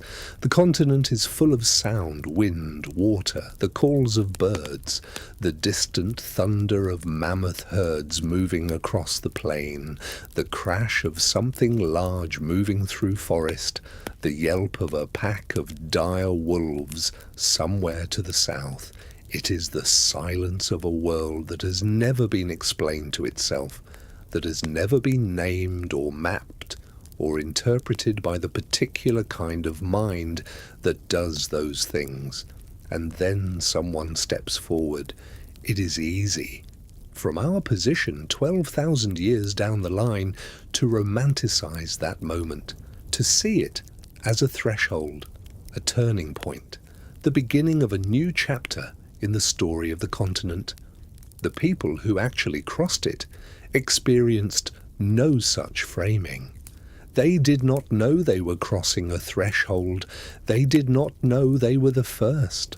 They stepped forward because the animals they depended on had moved, or because the land behind them was becoming crowded, or because the person beside them said, "Let us keep going. I want to see what is over there." What they found over the course of the generations that followed was everything. They found the cold forests of the north and the hot deserts of the south. They found the great plains with their herds of mammoths and horses and camels. They found the coasts with their inexhaustible abundance of fish and shellfish and marine mammals. They found the river valleys, the mountain passes, the hidden canyons, the deep caves with their underground rivers. They found every environment the most varied continent on Earth had to offer, and in every one of those environments they learned how to live. They learned which plants were edible and which were toxic. They learned how to store food against the seasons of scarcity. They learned to read the sky, the positions of the stars, the patterns of weather, the solstices and equinoxes, with enough precision to align their monuments to the sun's turning points. They developed medicinal knowledge deep enough to support specialists, people whose role in the community was to know what could be used to heal. They built shelters adequate for the Arctic and the tropics. They manufactured tools from stone, bone, wood, fibre, and leather, adapting their technologies to the raw materials available in each new environment. They painted the walls of deep caves with images that have survived 30,000 years. They did all of this without writing, without metal, without wheels, without draft animals, the technologies that the standard narrative of civilization identifies as prerequisites for complexity. They built Cahokia and Serpent Mound and the great geometric earthworks of the Hopewell without any of those things. They maintained continental trade networks without any of those things. They developed rich traditions of oral literature, ceremonial practice, astronomical observation, and medicinal knowledge without any of those things. They were, by any honest measure, complex. They were sophisticated. They were, in the fullest sense of the word, civilized. The continent that Europeans arrived in during the 15th and 16th centuries was not, as it was long described, a wilderness. It was a managed landscape. The open parklands that explorers described in the eastern forests were partly the result of deliberate burning practices used to encourage the growth of particular plants and to concentrate game. The abundance of certain species along the coasts and rivers was partly the result of management practices, selective harvesting, regulation of fishing seasons, deliberate cultivation of shellfish beds that had been refined over thousands of years. The abundance that Europeans encountered was not the natural state of a continent untouched by human influence. It was the product of 12,000 years of human management. The people who did that work, who built that knowledge over those millennia, are not footnotes. They are not backdrop. They are not the empty stage on which the drama of European colonization was performed. They are the story. They are a story of humans arriving in an unknown landscape and figuring it out, generation by generation, failure by failure, success by success, until they knew it as well as any people have ever known any landscape anywhere.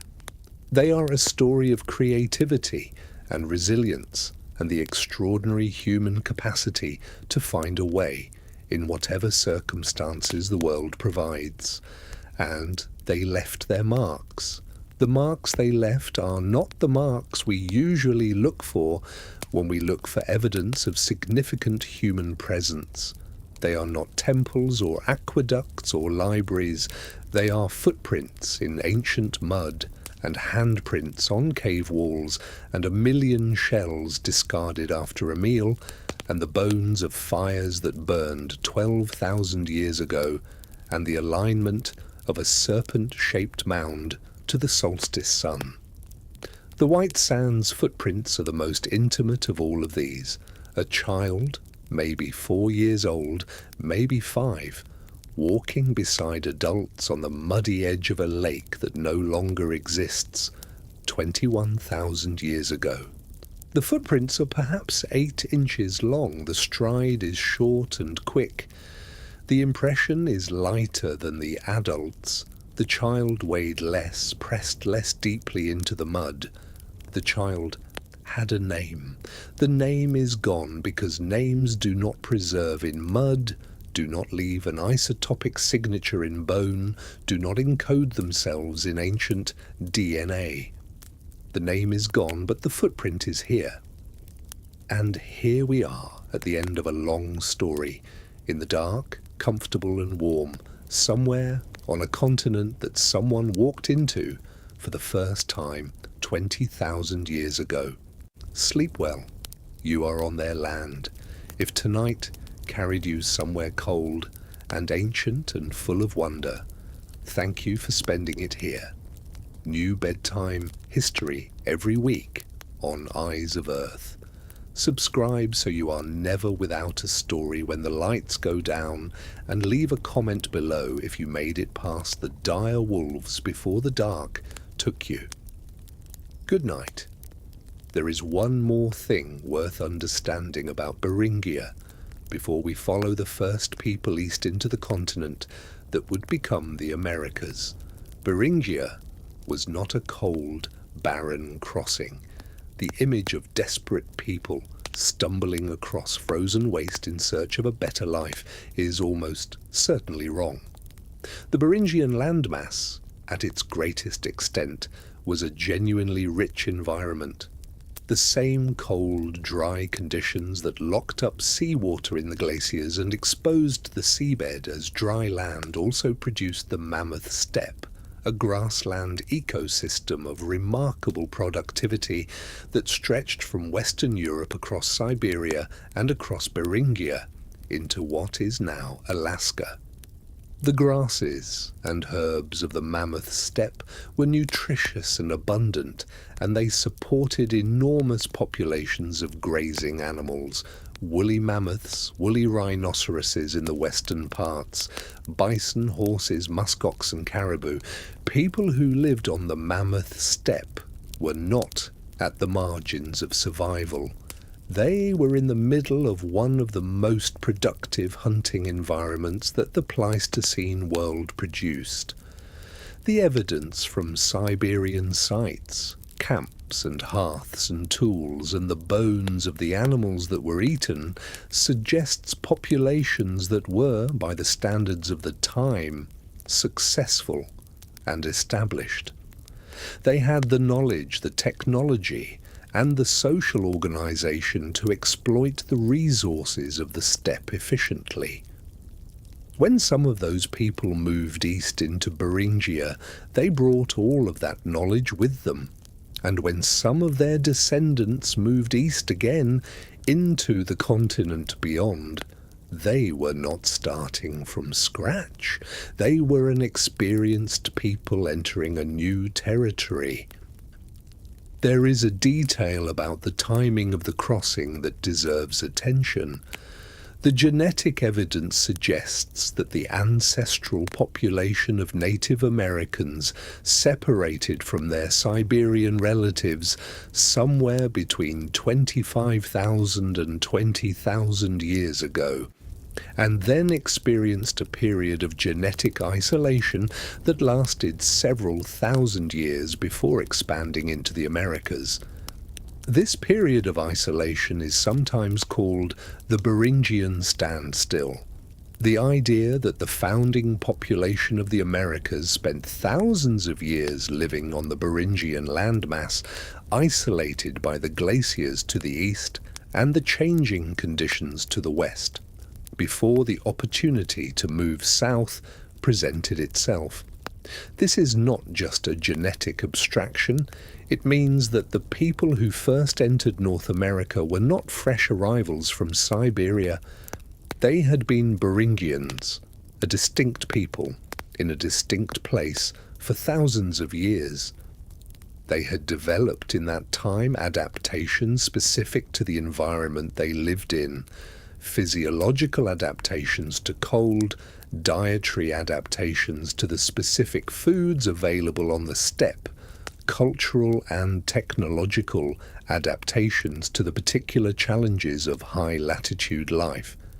They were, in the deepest sense, ready. What they were not ready for was what they found when they finally moved south of the ice. A continent of extraordinary richness and variety, stretching away to the south in environments utterly unlike anything they had ever experienced. Forests where there had been open steppe, deserts where there had been cold grassland, coastlines rich with marine life, rivers full of fish, and everywhere animals in numbers that must have seemed, to people who had grown up on the relatively sparse steppe, almost unimaginable. The learning curve was steep. The cost of mistakes in an environment where a wrong plant could poison and a wrong decision about a predator could be lethal was high. But the people who made it through that learning curve, who figured out generation by generation how to live in each new environment they encountered, did something that deserves to be acknowledged as one of the great feats of human adaptability. They colonized an entire hemisphere in a few thousand years, starting from a population that, by genetic estimates, may have numbered only a few hundred individuals. The mathematics of that achievement are staggering when you sit with them.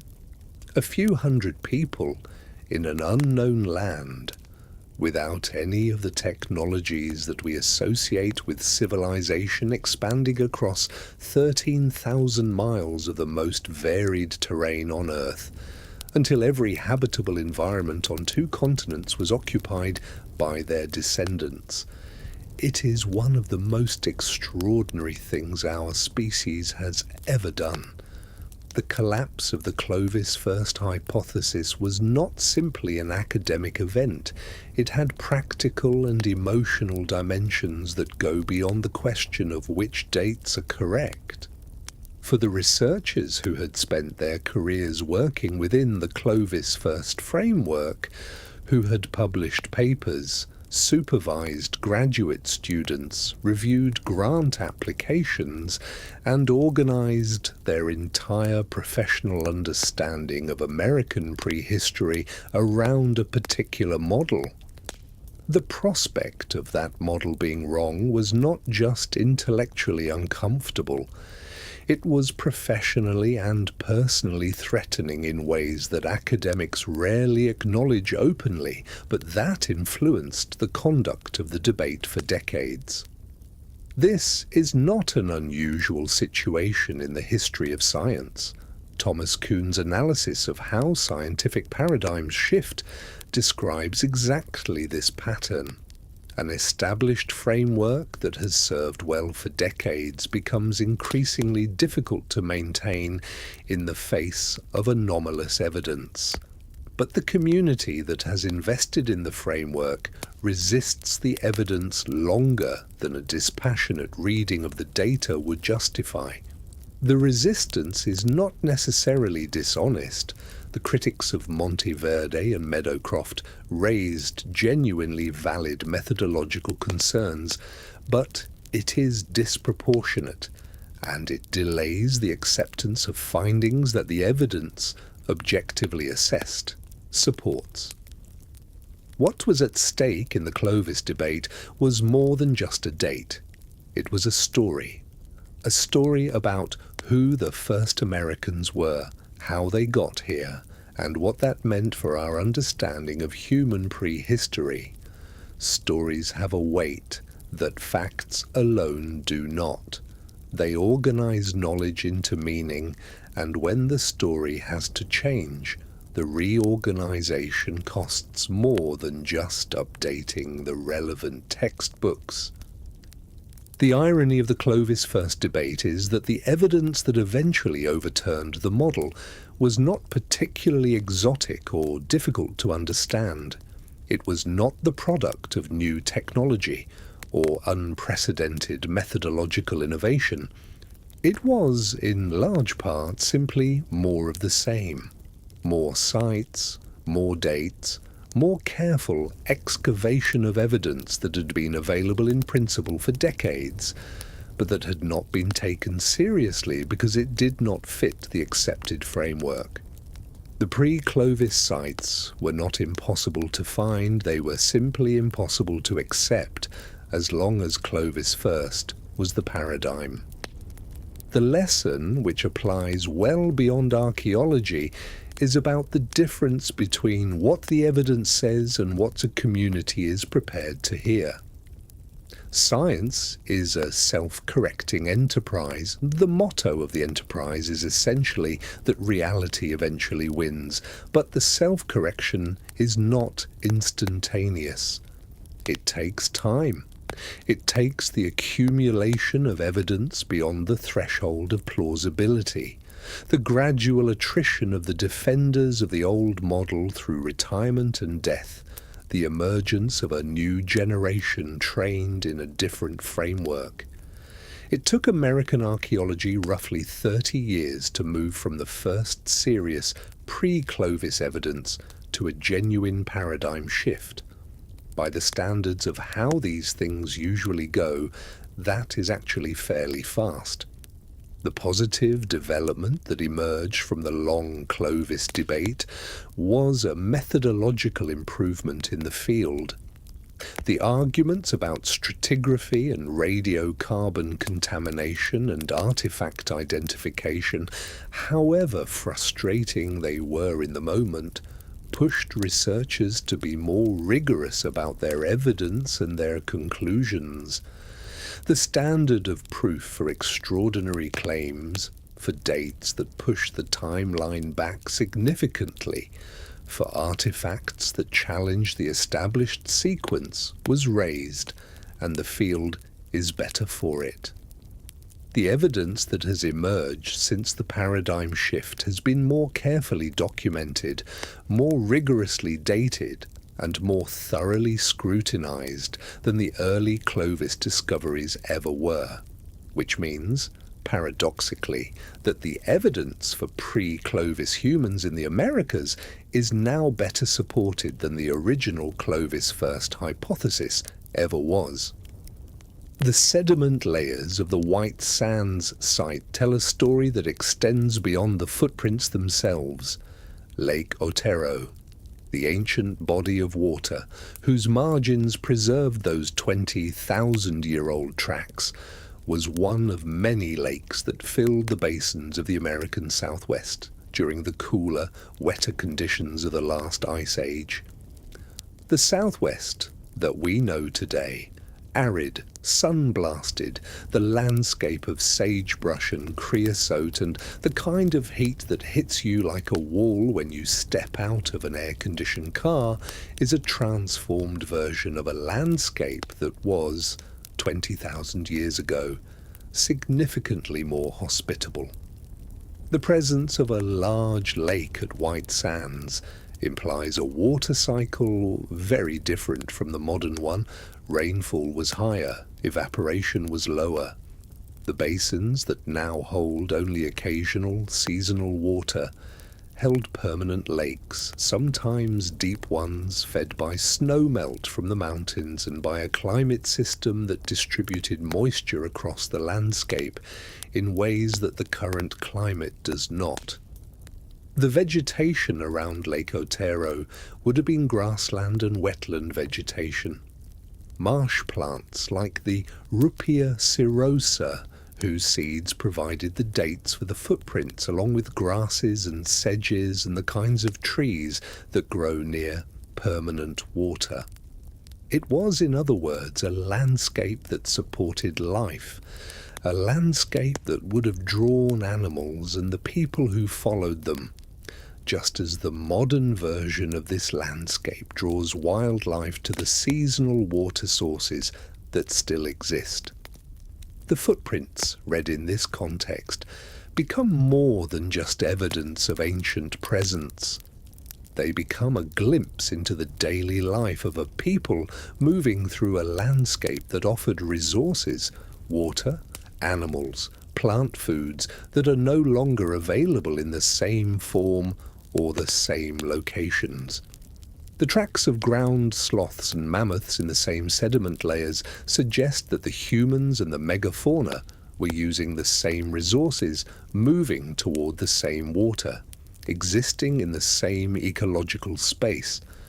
Whether the humans near Lake Otero 20,000 years ago were hunting the mammoths and ground sloths whose tracks appear in the same layers is not clear from the footprints alone. The proximity of tracks is suggestive, but not conclusive. But the behavioral evidence of later periods, the kill sites, the butchering debris, the spear points embedded in bone, leaves little doubt that the people who entered the Americas came prepared to exploit the megafauna they found there. The only question is when they started. The White Sands footprints push that question back further than most researchers had thought possible. There is a personal quality to the White Sands evidence that distinguishes it from the other lines of evidence in the story of the first Americans. Genetics is abstract. Population movements expressed as percentages of shared ancestry, phylogenetic trees, haplogroups and haplotypes that require specialized knowledge to interpret. Stone tools are informative but impersonal. They tell us what people could do but not what they were like. Even the bones of ancient individuals, as moving as they can be when you understand what they represent, are silent on the things we most want to know.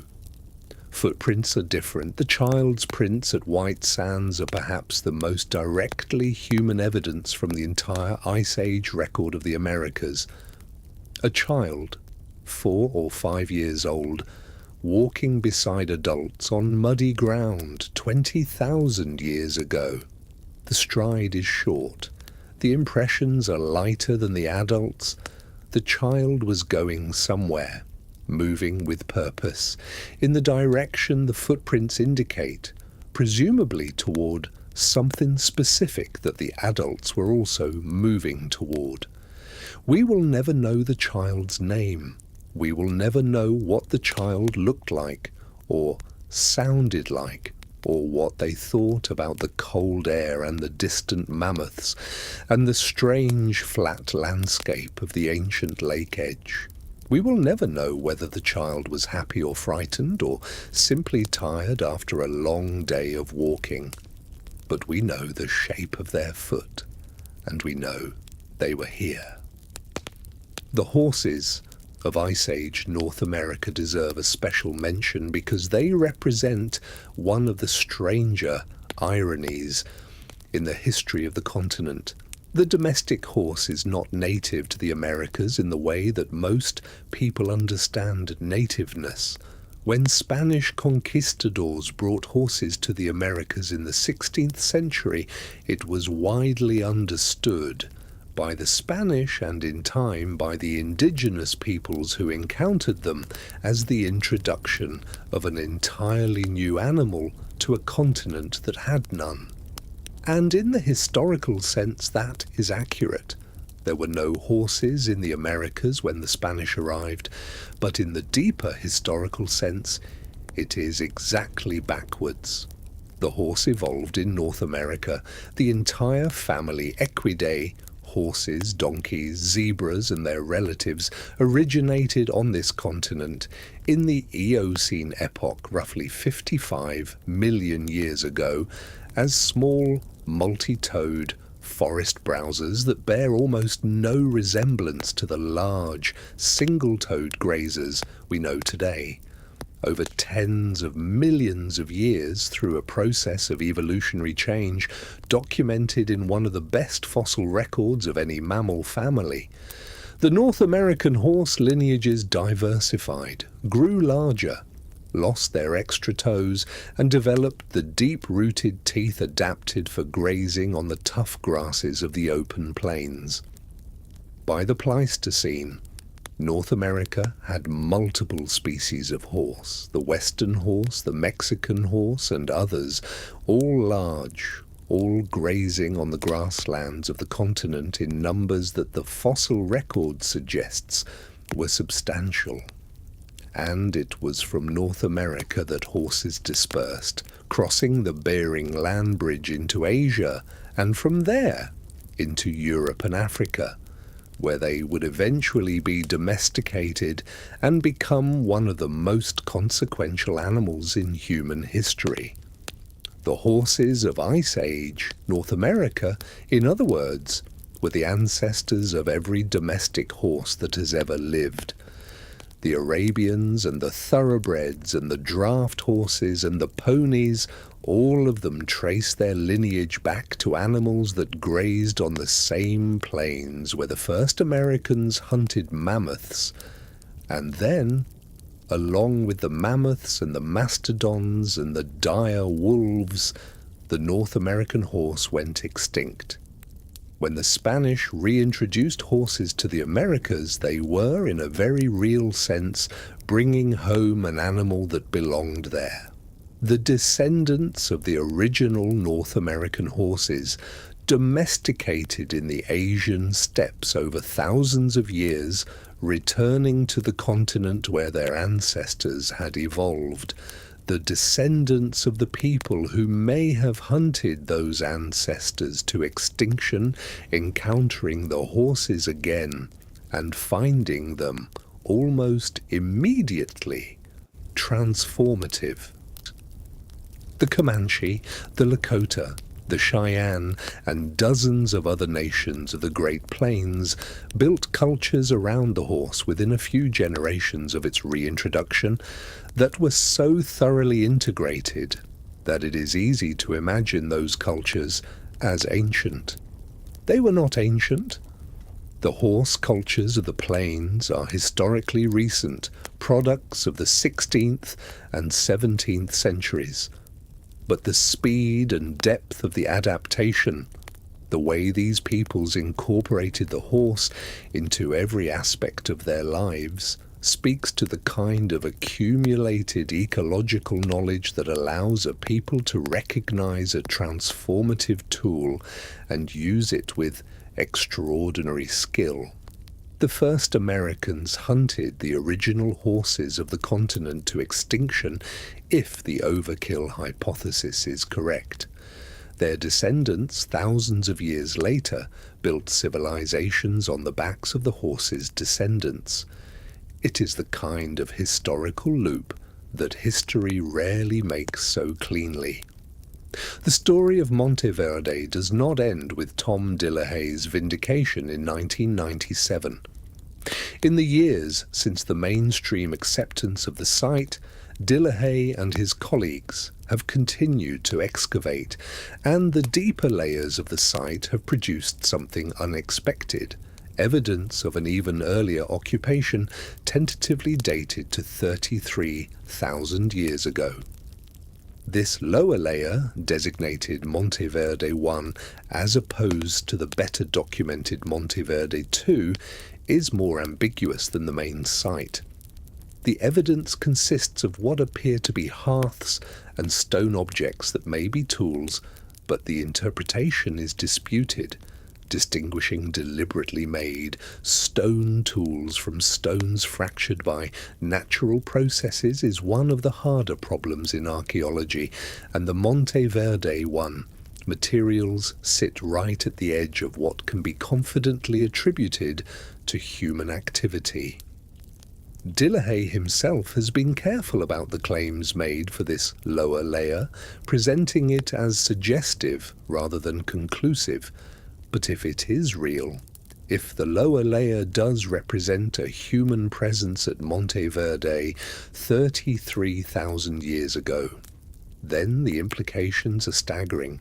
33,000 years ago is a date that would push the peopling of the Americas back, not just before Clovis, but before the last glacial maximum, into a period when the genetic and archaeological models for human expansion out of Asia suggest that the populations were still far from the entry points to the Americas.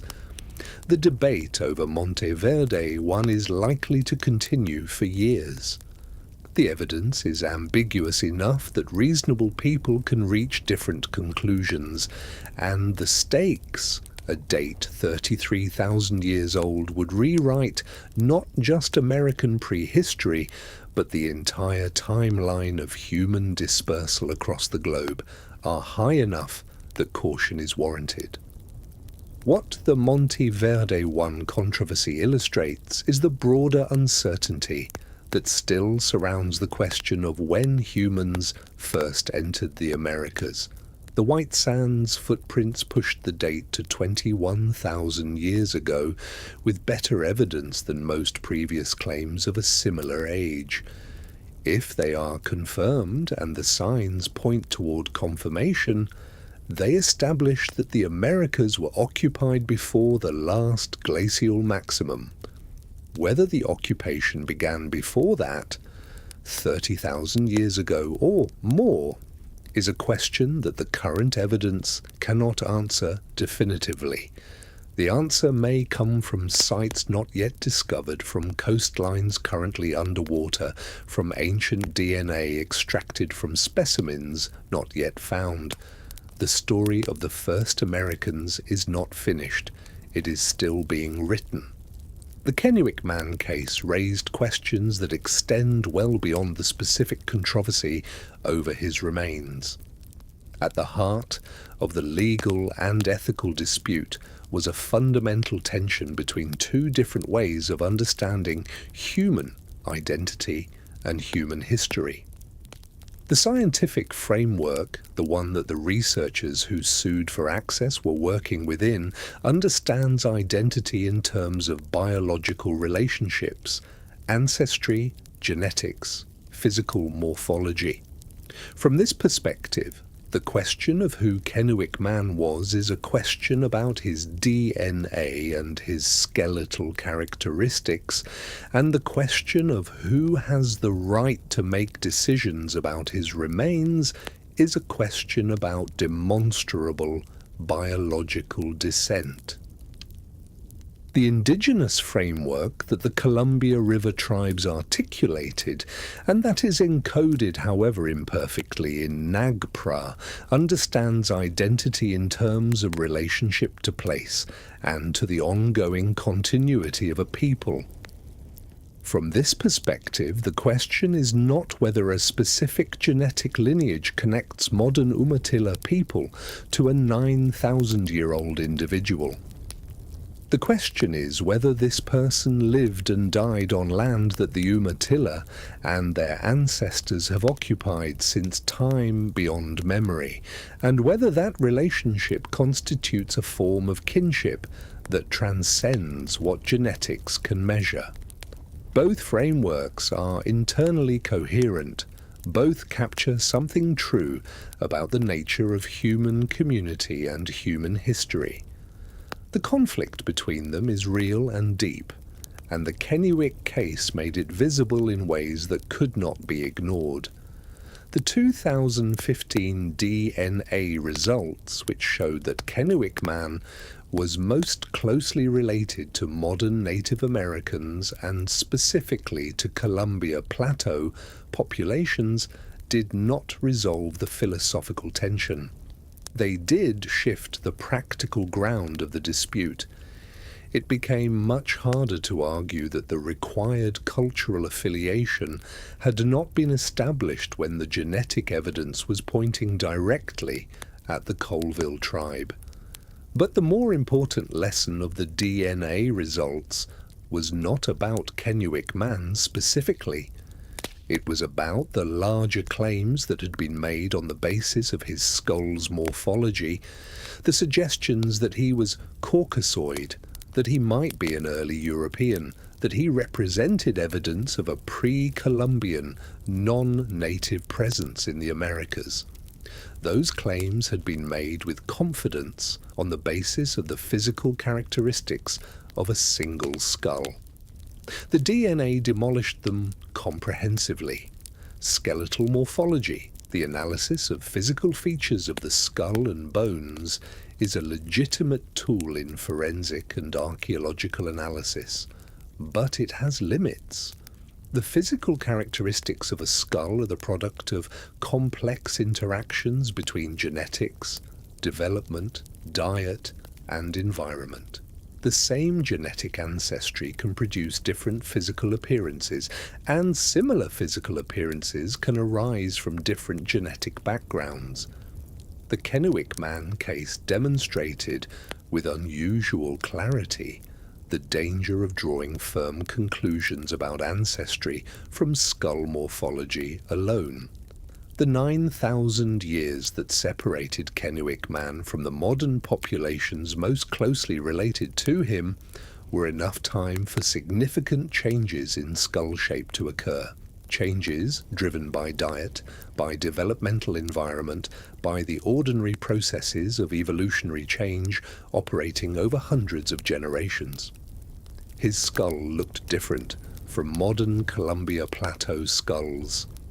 His DNA said he was their ancestor. The DNA was right. The skull was misleading. The question of who made the cave art and what social role the making of art played in the communities of the first Americans is one that the images themselves cannot fully answer.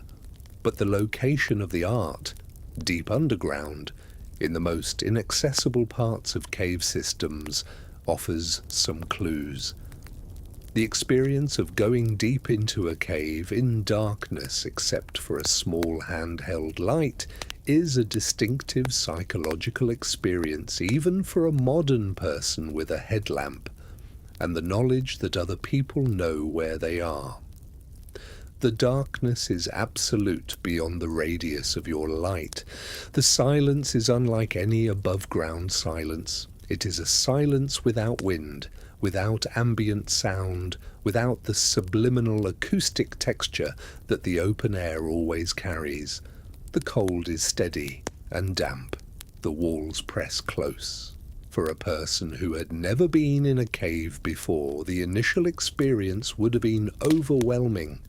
For a person who had been trained to enter the deep cave as part of a specific cultural or ritual practice, the same environment would have carried different meanings, meanings shaped by whatever the community understood the underground world to represent. Many indigenous traditions around the world understand the underground as a different kind of space, not just physically different, but ontologically different. A place where the ordinary rules of the surface world do not apply, where encounters with spiritual entities or forces are possible or expected. If the people who made the North American cave art shared anything like this understanding, then going deep into the cave was not just travelling to a convenient blank wall. It was entering a different realm. The art made in that realm was made in darkness. The artists worked by the light of small lamps, illuminating a few square feet of wall at a time, working up close to the surface in a way that would have made it impossible to step back and see the whole composition at once. Some of the images in the deep caves of Tennessee and Alabama are large, figures several feet across, visible only in fragments while being made.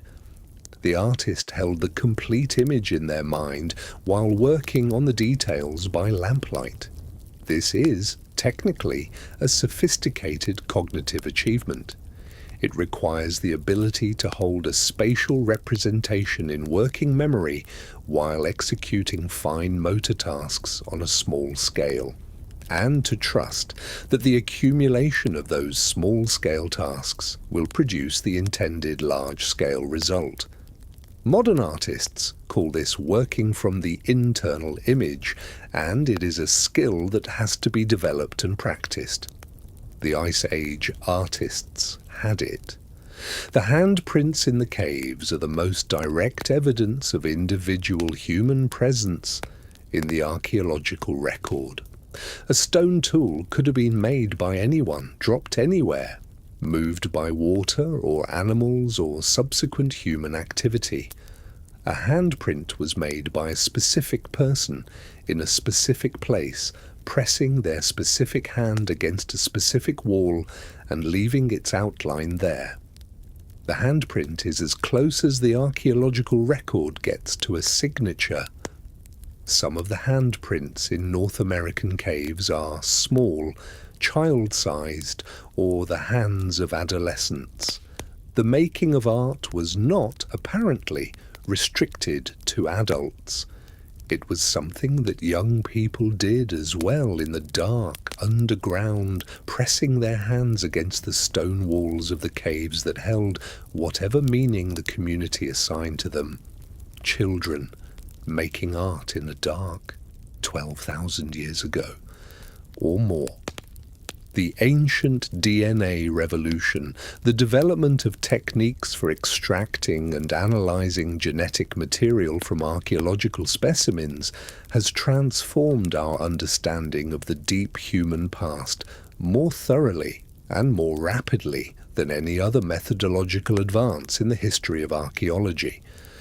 Before ancient DNA, population history was reconstructed from two sources: the physical characteristics of skeletal remains, which, as the Kennewick case illustrated, can be misleading, and the genetics of living populations, which captures the end state of a process without revealing the intermediate steps.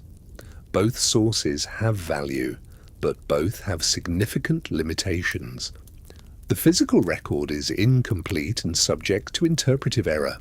The living genetics is shaped by thousands of years of subsequent movement and mixing that obscure the patterns of the deep past. Ancient DNA speaks directly from the past. It tells you, with a specificity that no other technique can match, who a specific individual was related to, how distant those relationships were, and through those relationships, something about the population history that produced that individual. When you have enough ancient individuals from enough times and places, the picture that emerges can be extraordinarily detailed. For the Americas, the picture is still incomplete. The number of well-dated ancient genomes from the Americas is smaller than for Europe or Western Asia, partly because tropical and subtropical environments are hard on ancient DNA, and partly because the ethical and legal complexities of working with Native American remains have slowed the generation of data. But the data that exists has already produced fundamental revisions in the standard model.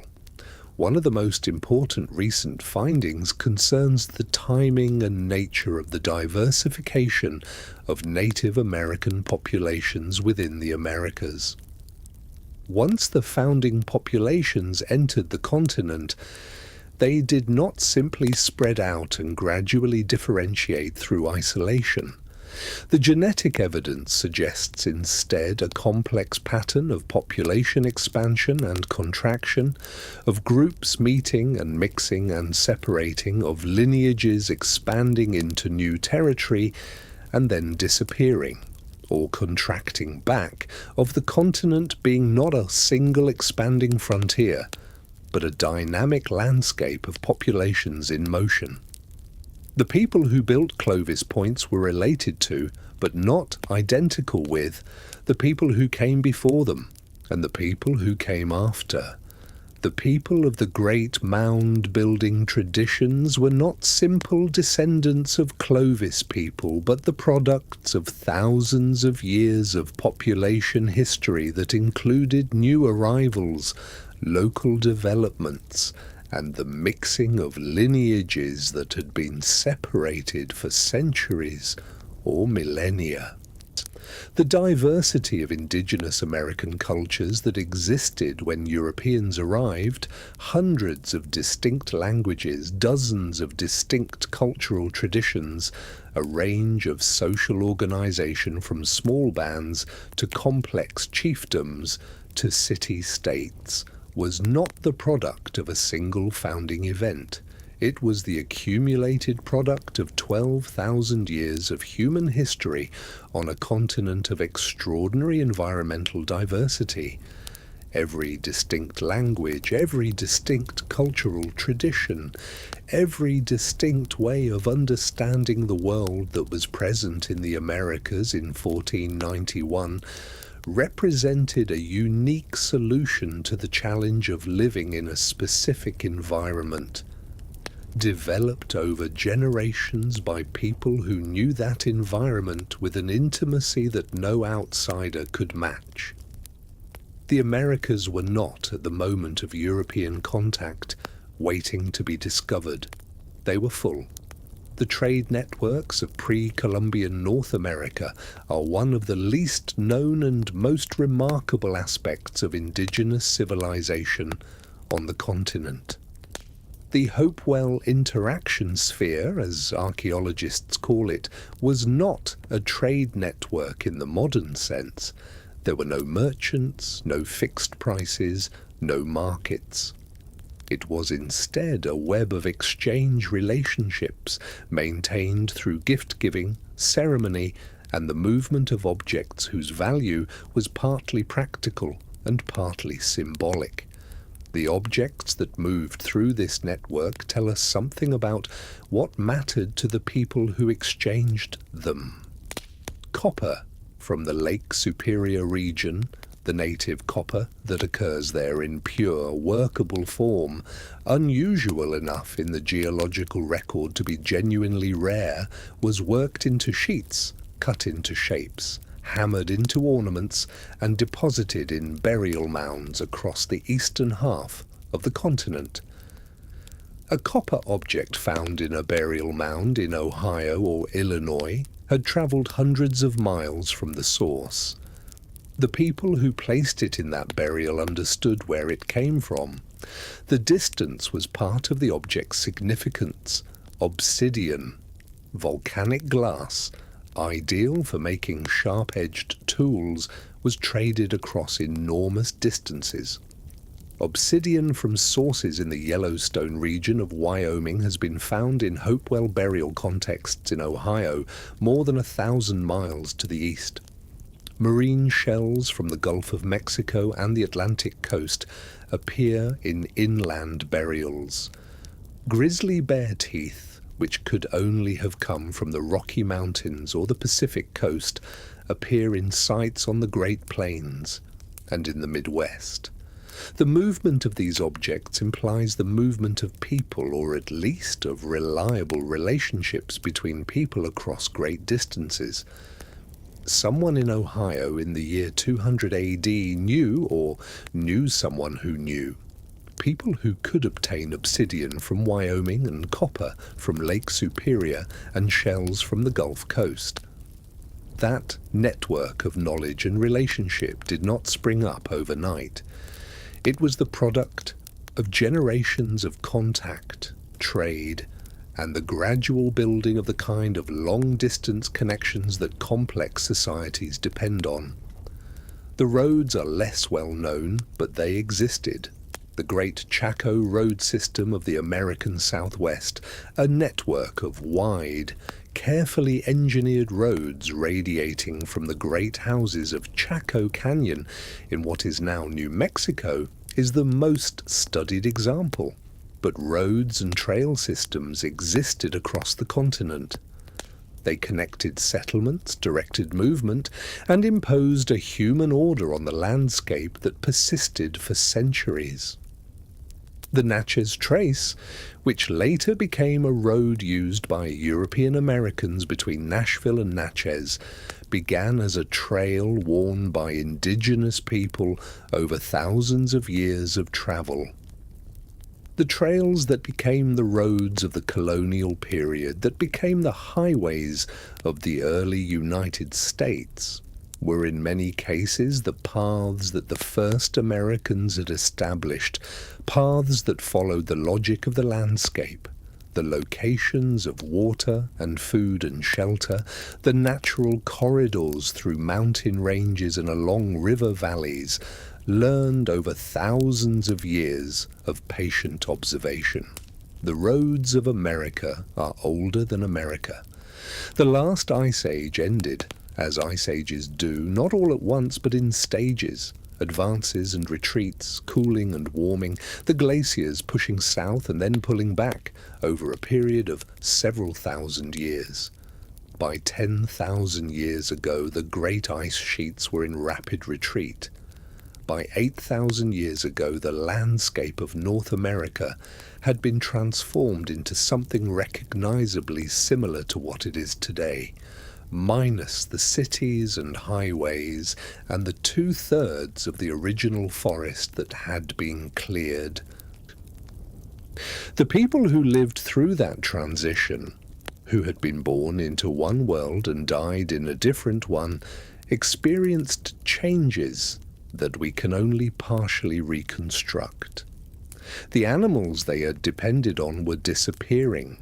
The plants they knew were moving, following the shifting climate zones northward, leaving behind landscapes that were different from anything their parents or grandparents had known. The lakes that had filled the basins of the Southwest were drying up. The great herds were thinning. They adapted.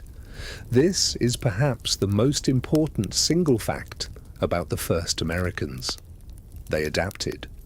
Again and again, across 12,000 years of human occupation of the Americas, the evidence shows people responding to changing circumstances with flexibility and ingenuity. When the megafauna declined, diets shifted towards smaller game, plant foods, and marine resources. When climates changed, settlements moved.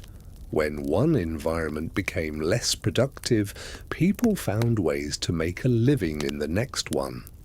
The broad pattern of Native American subsistence across the continent, the extraordinary variety of food systems, from the salmon fishing of the Pacific Northwest to the maize agriculture of the Southwest, to the bison hunting of the Great Plains, to the shellfish gathering of the Atlantic coast, reflects this capacity for adaptation operating over millennia. The transition to agriculture, which in the Americas as elsewhere was one of the most significant cultural changes in human history, is sometimes framed as an adoption of a superior technology, as if the people who developed it had finally figured out something they should have known earlier. The reality is more complicated. Agriculture, wherever it was developed, was not adopted because it was obviously better than what came before. It was adopted or developed gradually through a long process of intensification and selection because it offered particular advantages in particular circumstances, and those advantages were worth the costs. The costs were real. Agricultural populations tend to have worse nutrition than hunter-gatherers, not better.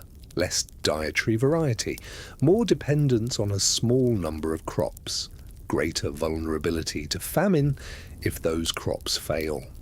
Agricultural populations tend to have higher rates of infectious disease because living in fixed settlements with domesticated animals and stored food creates disease environments that mobile hunter-gatherers never encounter. Agricultural populations tend to work harder, not less hard, than the hunter-gatherers they replace. And yet agriculture spread. It spread because it produced more calories per acre than hunting and gathering, which allowed higher population densities, which allowed larger social groups, which allowed the development of specialization, which allowed the development of the technologies and institutions that we associate with civilization. The people of the Americas who developed agriculture, maize in Mexico and Central America, squash and beans and sunflowers in the eastern woodlands, potatoes in the Andes, figured all of this out independently, without contact with the agricultural traditions of the Old World. They began with the same wild plants that everyone else had available and, through thousands of years of selection and cultivation, produced some of the most important food crops that the world has ever known. Maize, which feeds more people today than any other grain except wheat and rice, did not exist as a crop before the people of ancient Mexico created it. It was bred over centuries from a wild grass called teosinte that produces tiny ears with hard, indigestible kernels. Through patient selection, keeping and planting the seeds of the most productive plants year after year, generation after generation, the indigenous farmers of Mexico transformed that wild grass into the most productive grain crop in human history. They did that. The people who came from Asia 20,000 years ago, who crossed a continent on foot and figured out how to survive in every environment it contained, who built Cahokia and Serpent Mound and the geometric earthworks of the Hopewell, who maintained trade networks across half a continent, who painted the walls of deep caves by lamplight. They are also the people who gave the world corn and potatoes and tomatoes and chocolate and dozens of other crops that the rest of the world now depends on. They were not primitive. They were the engineers of the world we live in. Sleep well. You are on their land. One of the things that the archaeological record cannot preserve is language. bones preserve, stone preserves, charcoal preserves, even ancient DNA under the right conditions preserves, but the words that the first Americans spoke, the languages they used to name the animals and the landscape and the stars, to tell stories to their children, to argue and laugh and grieve and negotiate, those are gone. They left no material trace. They survived only where a living chain of transmission carried them forward, generation to generation, to the present day. And yet the linguistic diversity of the Americas at the time of European contact was staggering. More than 1,000 distinct languages were spoken in North and South America in 1492, a number that represents something like 1/6 of all the languages that existed in the world at that time. These languages belonged to dozens of distinct families, as different from each other as English is from Japanese or Swahili, with structures and sound systems and ways of organizing meaning that had no parallel anywhere else on Earth. This diversity is itself evidence of deep time. Languages diverge the way biological lineages diverge, through a process of gradual change over generations. The degree of difference between related languages is a rough measure of how long they have been separated. The extraordinary diversity of the pre-Columbian Americas implies an extremely long period of linguistic evolution, a period consistent with a human presence stretching back 12,000 years or more. Some linguists have proposed that all Native American languages might be descended from a single ancestral language, a single tongue, spoken by the people who first crossed into the Americas. This hypothesis, sometimes called Proto-American, is not widely accepted in the field because the differences between Native American language families are too great to be bridged by the standard methods of historical linguistics. The families are simply too different from each other for a common origin within the last 15,000 years to be demonstrable. What this implies is either that the Americas were settled by multiple populations speaking different languages consistent with the genetic evidence of multiple founding lineages, or that the founding population brought a single language that diversified so completely over such a long time that its original unity is no longer recoverable. Either way, the linguistic evidence points toward deep time and complex history. The languages that survive today, there are roughly 300 Native American languages still spoken, out of the 1,000 or more that existed at contact, are the living remnants of that deep history. Each one is a unique solution to the problem of organizing human experience into words and grammar.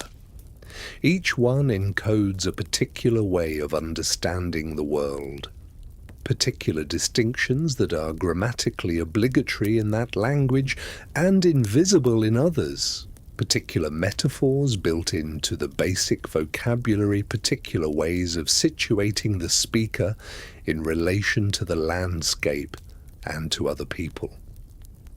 When a language dies, when the last speaker dies, without passing it on, the particular way of being human that it encoded dies with it. This is not sentimentality. It is a plain statement about what languages are and what their loss means. A language is not just a communication system. It is a way of knowing. It is the accumulated cognitive work of thousands of years of human attention to the world. The first Americans brought their languages with them from Asia. Those languages changed over 12,000 years into 1,000 distinct tongues. Most of those tongues are now gone. The ones that remain are carried by communities that have survived everything that has been done to them and are still here, still speaking, still passing the words forward. The words are older than we know how to measure. They are still here.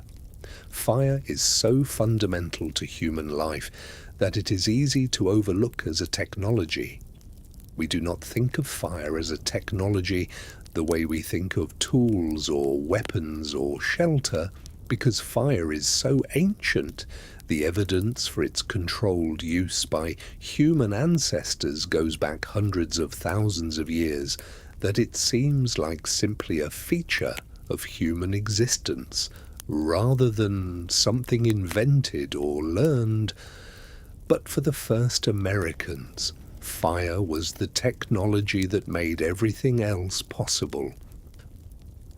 In the Ice Age landscape of North America, fire was warmth in a climate where cold could kill.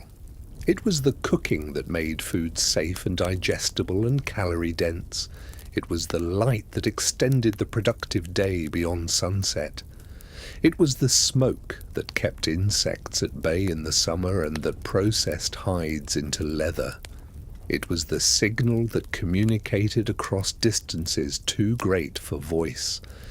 It was the hearth around which community life organized itself, the center of the camp, the place where people gathered to eat and talk and sleep. And it was a tool for managing the landscape. Indigenous burning practices, the deliberate use of fire to modify vegetation, have been documented across every inhabited continent, and the Americas were no exception. The first Americans used fire to clear forest understory, creating the open parkland conditions that European explorers would describe, puzzled as natural, but that were in fact managed. They used fire to encourage the growth of particular food plants that thrived in disturbed soil. They used fire to drive game, mammoths and bison and deer, toward natural traps or toward waiting hunters. They used fire to create the mosaic of different vegetation types that maximizes biodiversity, and therefore the variety and abundance of resources available. The landscape of North America that European colonizers encountered in the 16th and 17th centuries was not wilderness in the sense of land untouched by human influence. It was, over much of its extent, a landscape that had been shaped by 12,000 years of human burning. The grasslands of the Great Plains were partly natural and partly the product of centuries of burning that suppressed tree encroachment and maintained the grass cover that supported the bison herds. The open forests of the eastern woodlands were partly the product of burning that created the park-like conditions that early explorers repeatedly described. The extraordinary productivity of many North American ecosystems, the salmon runs, the shellfish beds, the deer populations, was in part the product of careful management practices developed and refined over millennia. When the European diseases of the 16th and 17th centuries killed between 50 and 90% of the indigenous population of North America, an event that was, in terms of the proportion of the population killed, among the worst demographic catastrophes in human history. They did not just kill people. They ended the burning practices. They ended the management. The forests grew back into the cleared areas. The game patterns changed. The landscape that subsequent European colonists encountered and described as pristine wilderness was in large part a post-collapse landscape, a landscape from which the human presence that had shaped it for thousands of years had been removed. What looked like untouched nature was the ghost of a civilization. The first Americans made the world that the Europeans found. That world was not wilderness, it was a garden